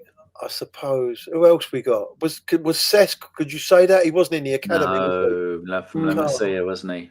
Played him at 15, 14. Thanks to Van Bronckhorst, they owed us money, and we said we'll have him, and you can keep your money. They said, all right. Rocky was a great player. Georgie Armstrong, I think, did he come up through the ranks at Arsenal? A lot of you boys don't even know. Yeah, he was brilliant, mate. He was one of my favourites. But there are many. But I do think Max Dowman might top them all. I really do. I've got great hope. Didn't Geordie Armstrong end up on the coaching staff as well? Yeah, yes. He did. Yeah, he did. Yeah. It was the week before he sadly passed. My mate Monkey Boy Matt worked for Auto Windscreens, and he met him outside the stadium. I mean, we're based in Huntingdon, or Matt was. And then he had a Citroen, and Matt did the windscreen on him. He said, "Oh, we come to the games," and talked about it. And he went, "Oh, we are. Well, we are. Here's my number, or here's something. Contact me when you and come down, and I'll take you for a tour of the stadium and the training ground." And then a week later, or a month later, or whatever it was, he passed away, sadly. Sometimes. Is that David O'Leary came through the youth system, didn't he? Yeah. Born in London, moved back to Ireland as a kid. Isn't he still our record appearance holder? Doesn't he still hold 621, I think? Yeah. Probably. I can still remember them. They presented him with a shirt I think it was in 91, 92, and it might even have been against Liverpool. I just remember them having the number printed on the shirt. So, God, I am getting old. It's quite scary. David who? O'Leary what? He was a Leeds manager. What are you talking about? Formerly Noza puts Cliff Baston in that as well. Yeah, but back then they stole players from everybody, didn't they? So I've got no idea whether Cliff started his career at Arsenal. John Radford, another one. Did he start? Oh, what player! He was one of my favourites, John Radford. Honestly, big top number quality. 9. Yeah, quality. Next question, Dan. Good list. Yes, we've got quite a few because Jimmy's been going mad with the questions. One from Hente for Kris. Gorkes has 5.6 touches in the opposition's box per 90 minutes so far. Individual problem or team problem? It's nicely put. Bit of both, but mostly team, I think. And I don't think it's a problem. I think it's just sort of, it's settling in. He'll be fine. I do think he'll come good. I mean, I don't foresee a situation where where we've signed a striker who will be like, 3 or 4 goals. He's not Kabadiawara, let's put it that way. Even Kabadiawara isn't Kabadiawara anymore. No, true that. And he's definitely no Christopher Ray, who's still knocking about, by the way. Still only 26. Yeah, believe it or not, as is Kanu, allegedly. But I do think it's team. Yeah, I think I weirdly, and I know it's got nothing to do with the seasons, but I think you'll see the best of Gyökeres in and around like the Christmas period into the winter. that's when I think you'll see the best of him, when he's sort of fully adapted and he starts to bully sort of shittier teams on wet Tuesday nights. Snow, he loves the snow. Yeah, I think he'll be fine, but I think it's mostly team. Okay, yeah, I agree with that. One for you, Geoff, from And Lots of Numbers. Will Arteta allow Eze a free role in games like he had at Palace to get the best out of him, or will he play on the left for his time at Arsenal? Well, this is a question I asked earlier on, isn't it? Will he? Yes. I don't know. It's really difficult, isn't it? It's really, really difficult. I hope that he lets him free, because we see the best of him, and I think the team will benefit from it. But the way Arsenal are, I don't think so. Not at the moment. Not right now, anyway. I'm afraid. If he's a good boy. Maybe. I don't think Mikel will ever send him out with the "you've got a free role." I do. Go on, son, off you go. Go mad. Well, I do think he's got one of those personalities where he might just do it off his own anyway. In times, yeah, I do, and not like in a deliberately "fuck you" type way, but just in a. But like Henry did for Barcelona. Exactly, or like the Henry against Liverpool. When we needed a goal and he just came up and just said, "Sod this, I'm just going to run through the entire defence on my own." I feel like we might get a few of those sort of moments from Eze, but he'll never be sent out on the pitch with the clear instruction of "you can do what you like," because that's not Mikel's way, is it? Can you remember a game when we was 2-0 down against Middlesbrough at half time? Is this the Reyes game or? And Henry absolutely obliterated him. I think he might have got a hat trick, or he scored 2 goals and we won 3-2 or something like that, or 4-2 in the second half. But I think it was the year that it was the year that we won the league. It might have been in the Invincibles year. I'm not sure, but we was 2-0 down at half time. I do remember that, and we was absolutely fucked. And I thought, oh no, this is it. This is the game, and it was quite late in the season as well, I think. And oh man. Yeah, okay, that was just amazing. That's one player like Eze. I can't put Eze in the same league as Henry before everyone comes onto the comments and say, "Well, the one you're thinking, Geoff." August 2004, we were 1-0 up, and then they scored 43, 50, 53, and so the 53rd minute we were 3-1 down, and then Perez scored, Bergkamp scored, Reyes, and then Henry in the 90th minute to make it 5-3. Would that be it? Don't think so. I think no, because that was early in the season. Yeah, I think I seem to remember I think we was 2-0 down or some madness at half time to Middlesbrough. Mate, well, I don't know. Mate, listen, my memory's not that good, Danny. Honestly. But, he was one of those. I mean, obviously, he's probably the greatest player that's ever been in the Premier League. Let's be honest, but he was one of those mercurial talents who could just take a game and no matter what the instructions were, even from Papa Vengs, he would just be like, I'll still never forget that. The Henry arrogance was summed up perfectly. We're away at Wigan, it's freezing cold, it's pissing with rain, and the referee tries to make him move the free kick, and he moves it literally a fraction, whips it in the top corner, turns to the referee and goes, "Is that enough?" Just quintessential Henry. Like, if you ever needed, there will never be another one like him. But we've been blessed. I mean, some of the moments, like you look at the Anelkas of this world as well, Dennis, like as he's in that mercurial sort of talent level. Who's your favourite Arsenal player ever, Kris? I'm going to cop some flack for this, Geoff, but Freddie Ljungberg. Wow. Oh, for that 2 good seasons. No, I loved everything about him. It was the hair, it was the fact he loved metal, it was the fact he was Swedish. Have you had red hair on the strength of it, Kris? Oh yeah, I had the red mohawk. We've got the pictures. Yeah, I've still got the picture somewhere. But no, I loved him, and he's one of the few players I've met in real life, and he was everything I expected him to be. But just now, I just loved him. He was one of those, and I had a bit of a thing for the Swedish team at the time. But I suppose, I mean, but I would put Henry up there and Vieira up there as well. Like, you can't pick the obvious ones, though, can you? No fun. I was a big fan of David Platt back in the day as well when we signed him. Yeah, I liked Platty, but how could you bring Platt on as a sub and not bring on Wright in the '98 Cup final? I mean, that's true. To be fair, crime. There's only one man you can talk about, and it's this DB10. It's this. Never heard of him. No, I love Henry, but for me, Bergkamp was an absolute genius. Stayed to the end, and he stayed to the end, and that's the reason why. Yeah, and you could put Perez in that box as well. I mean, that season that Perez had before he did his knee, I mean, he was literally unplayable. Like no one. He never once broke into a sweat. No, just the most elegant footballer to watch. Perez, I think, is in my top 5-6 players ever to play for Arsenal Football Club. And I liked Anelka when he had that breakthrough season before he obviously, unfortunately, his reputation will always be tarnished by his off the field sort of behaviour. But he was a class act when he got in. And I still hold a candle to just sort of certain legendary players. Like I know you're not supposed to say his name now because he's been a bit of a naughty boy, but Mark Overmars in his era was electric as well. That left wing, he was exceptional. So yeah, there's a few, and cult heroes you could go on for years. There's so many cult heroes that you love. Phil's just mentioned one of mine, John Hartson. Loved him. He's just such an unlikely footballer. Well, for me, there's only one player in recent years that is in my Arsenal all-time 11, and that's Sanchez. I dropped Lundberg to put Sanchez in and put Perez back on the right, because he was right-footed. And do you think he fits in this team if we had him, in his pump now? Oh yeah, Arteta would sell him. He'd fine him every game and sell him. He'd play him at left back. He'd be a wing back. No, I loved him. I loved him as an individual player, but he kept on giving the ball away.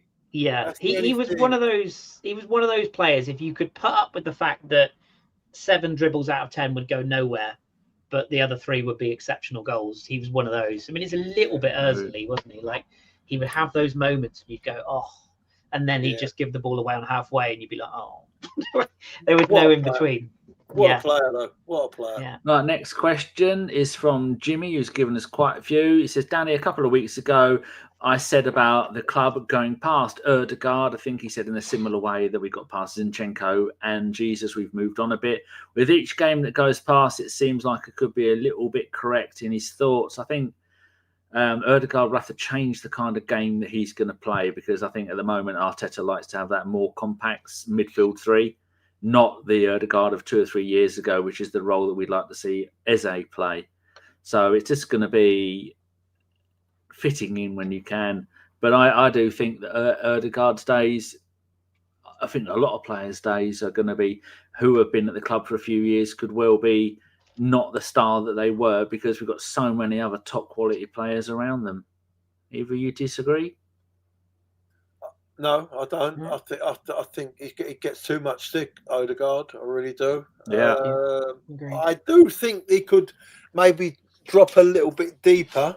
Yeah, I think that's the plan. Cause he's got. I think he's got everything. Ødegaard. He has got that little bit of pace that he can burst players.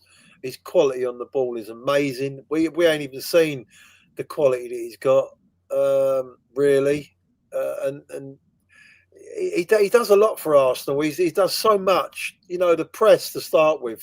Yeah, he really gets us on our way, and I think he's underrated by a lot of our fans. He's a top quality player. And you notice him when he's not there. It's always a sign of a good player. Exactly that. And even if he has a bad game, he never shies away from wanting the ball. That's the top captain. Question for Geoff from And Lots of Numbers. Again, on Gorkias. No service to Gorkias for at least 70% of the game time he has played so far. You have to ask, is this from Arteta? Because he's not a back-to-goal player, is he?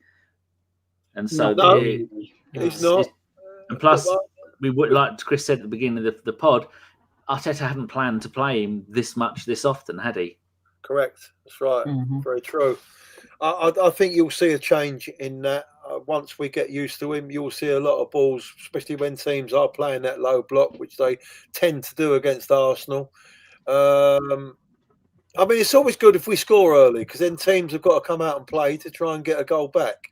Then you'll see the best of. He'll be the finisher, because they'll be pressing, higher up the pitch. You know, sometimes you got to do like Liverpool do. Sometimes they knock a diagonal over the top, let him run onto it, and if you give him 10 chances, he's going to score. You know, he'll get 5 goals. You understand me? Out of the 10 chances, he's not going to miss them all, and he'll get goals. So we both need to get used to each other. Late question here from Charles Sherian. Could be.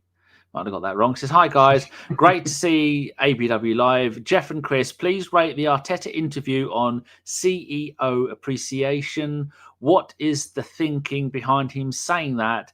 Is that better than 60,000 fan cheers? I don't know what that means, Kris. Do you? I don't know. I haven't seen the full thing. I don't know if Geoff has, but he was at an event. Any interviews. He was at an event recently, wasn't he? It was some kind of that's right. Sort of leadership sort of course thing or something that he was speaking on. I presume that's what Charles is mentioning. Yeah, I in terms of like, is it better than appreciation from? Sorry, what was it? I rate the interview on CEO appreciation. Yeah, I mean, I don't think a manager at that level. It's kind of like when people say, "Oh, do players read social media?" and everyone says they don't care about that. They do, they do. A lot of them have burner accounts. A lot of them are, they have family members, friends. They are very much aware when people are positive or negative. And Arteta's one of those managers. Yeah, Arteta's one of those managers that there is absolutely no way that he doesn't. He probably employed somebody to double check. And again, I referenced it earlier on, that little comment after the press conference of the day, we might just put the handbrake on. He is very aware of the of his image, of the way that the club is presented. You only have to look at the reception he got when he walked out on stage with Andrew and James with the Ask Castle last year of the Arsenal America with I forgot his bloody name, Elliot. When they hosted the thing in London, and he sort of turned up as a special guest. Don't get me wrong, that was off his own back, and I respect it. But he will have known full well that he would have got a positive reception to doing that, because it makes him one of us.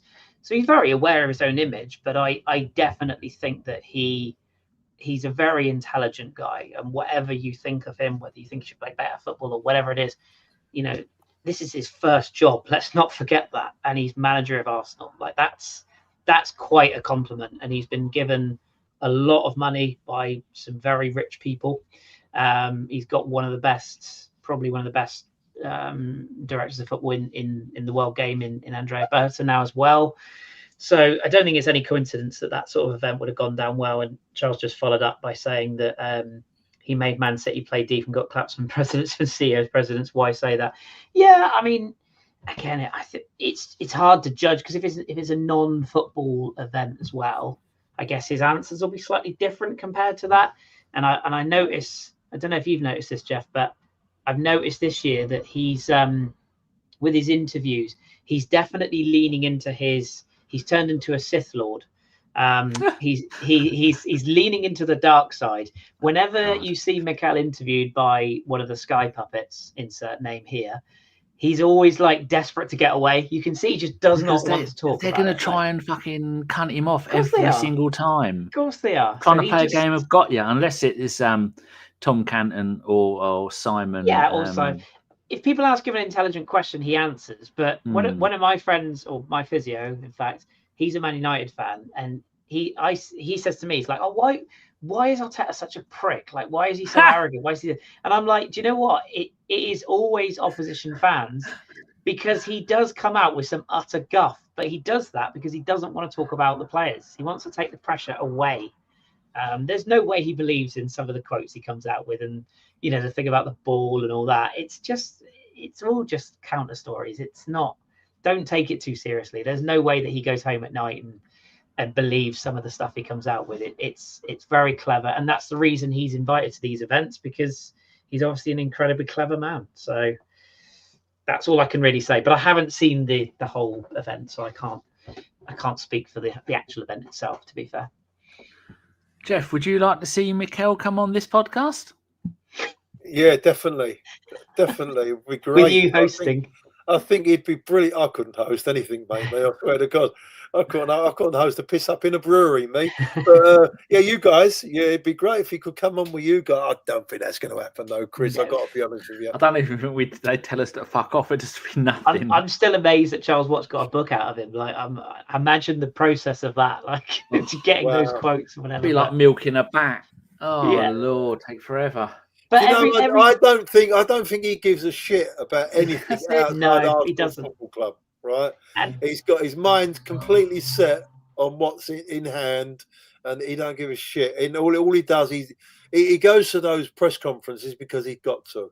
Yeah. That's it. And everyone that I've heard, and you probably can speak better than me on this one, Geoff, but everyone that I've heard who's met him in person says he's a lovely, amiable guy. Really nice guy. So I think the Mikel that you see on match day is very different to the Mikel you'll see shopping at Harrods. Mikel's attitude to press conferences is my attitude to having a bath. And I only do it when I really have to. When people force me to, they round me up like a dirty elephant and they stick me until they wedge me in and hose me down like a dirty dog. And if you could ever play Mikel at poker, do it, because he's got a terrible poker face. His expressions just sum up how he feels. Like when these aimless questions are thrown at him, he's just like, "Can you just?" I know that we haven't won anything, right? Well, we've won an FA Cup under Mikel. I understand that, but like you said, it's his first job. Think about this: it's his first job, right?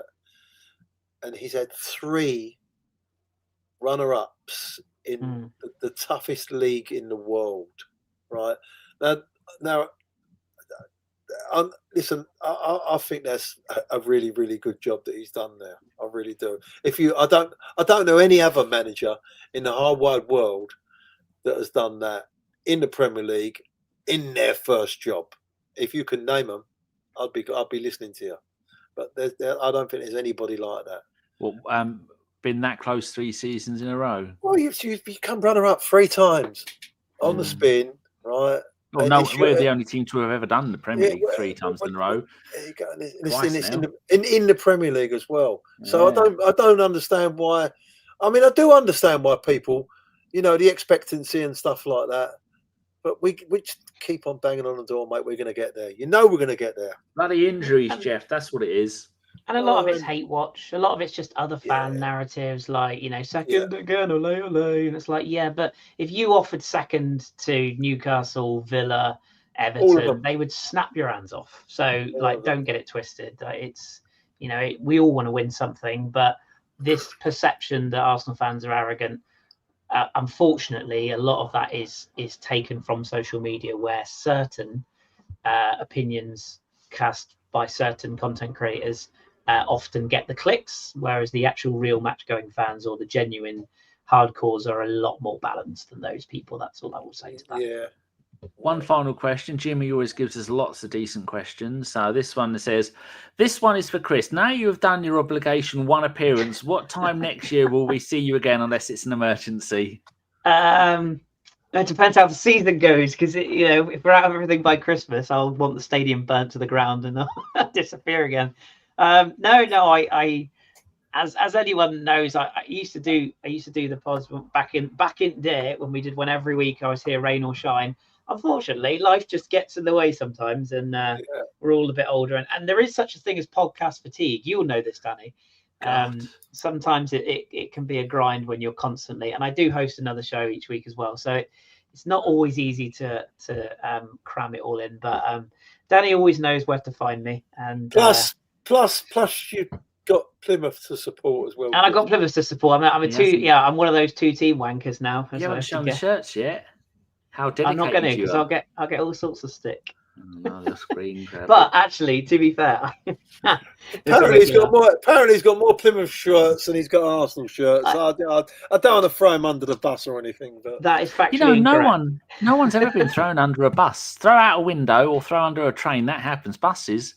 I will confess, I actually did buy an Argyle shirt before an Arsenal shirt this year, but what can I say? Like that's just what happens. But but no, it is. There we go. You're an Arsenal man, mate. I know that. Exactly. Yeah. There's nothing wrong with supporting your local. Do you remember the score last time we played Plymouth? It was at the Emirates, wasn't it? Was it 3-0? I remember when we played them in the FA Cup and beat them 6-1. 6-1? Was it really that much? I didn't think it was that No, much. this was back in the 80s. We've played them since then. We played them in the 2000s. Yeah. I'd forgotten that one. What's the score then? Fuck knows. If it's 3-0, I'm going to be annoyed. Chris, you know, if we did draw them in the FA Cup this year, who are you going to be supporting? That's cruel, Geoff. That's very cruel.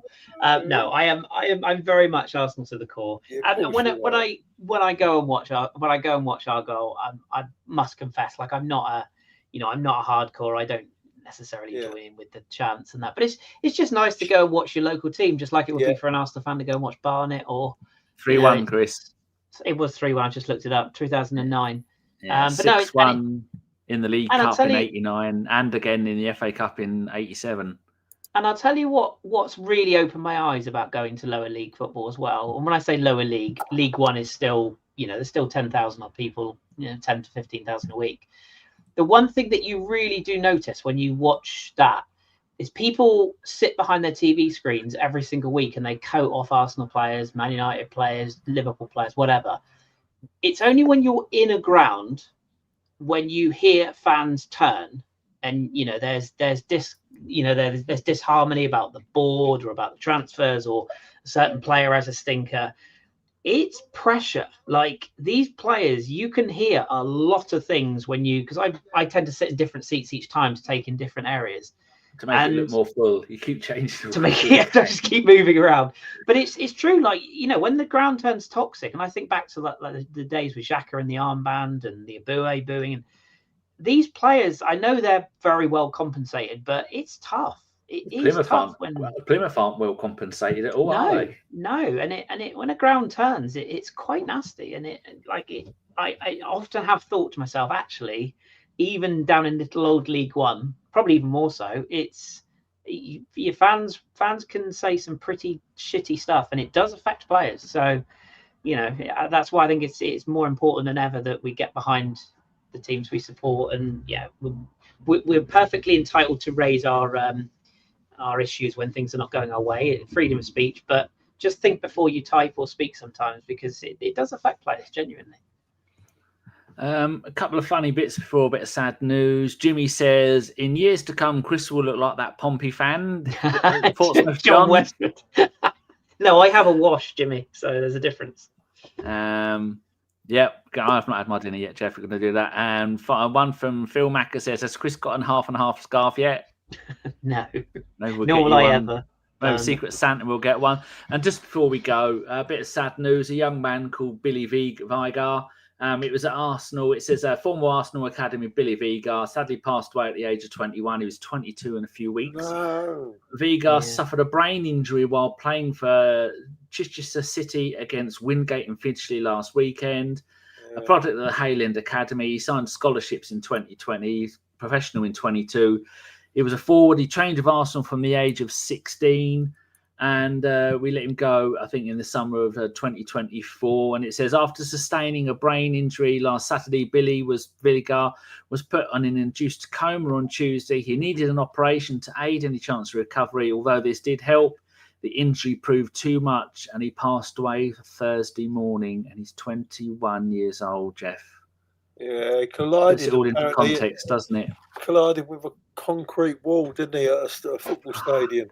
Yeah. That's tragic, needs to go. These stadiums are not fit for purpose in the modern era. No. Because we had the other lads.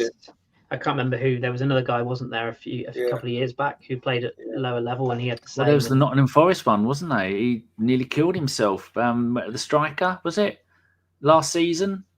Oh, but he collided with the post, didn't he? So it's a little bit different, but stadiums like that, there's just no excuse for having concrete in stadiums like that. It's ridiculous. Without some form of padding, I mean, hopefully this will change it.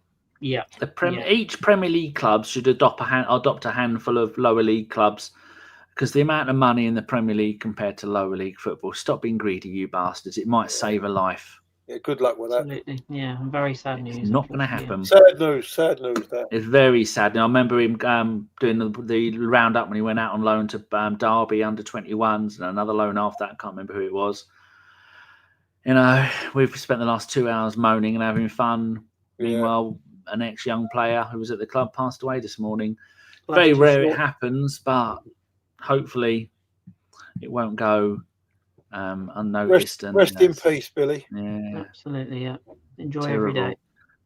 Right, on their sad news, it's time to go. Geoff hasn't eaten today, nor have I, and Kris needs to go and try on all his Plymouth shirts, see if he's shrunk any in the wash. So thank you very much, everybody, for watching us. You've all been brilliant.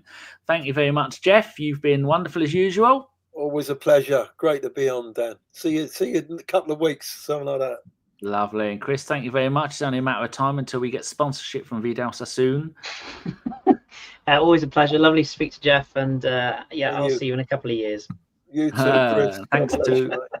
Thanks to everybody watching. We do appreciate you turning up whenever we can be bothered to do a show.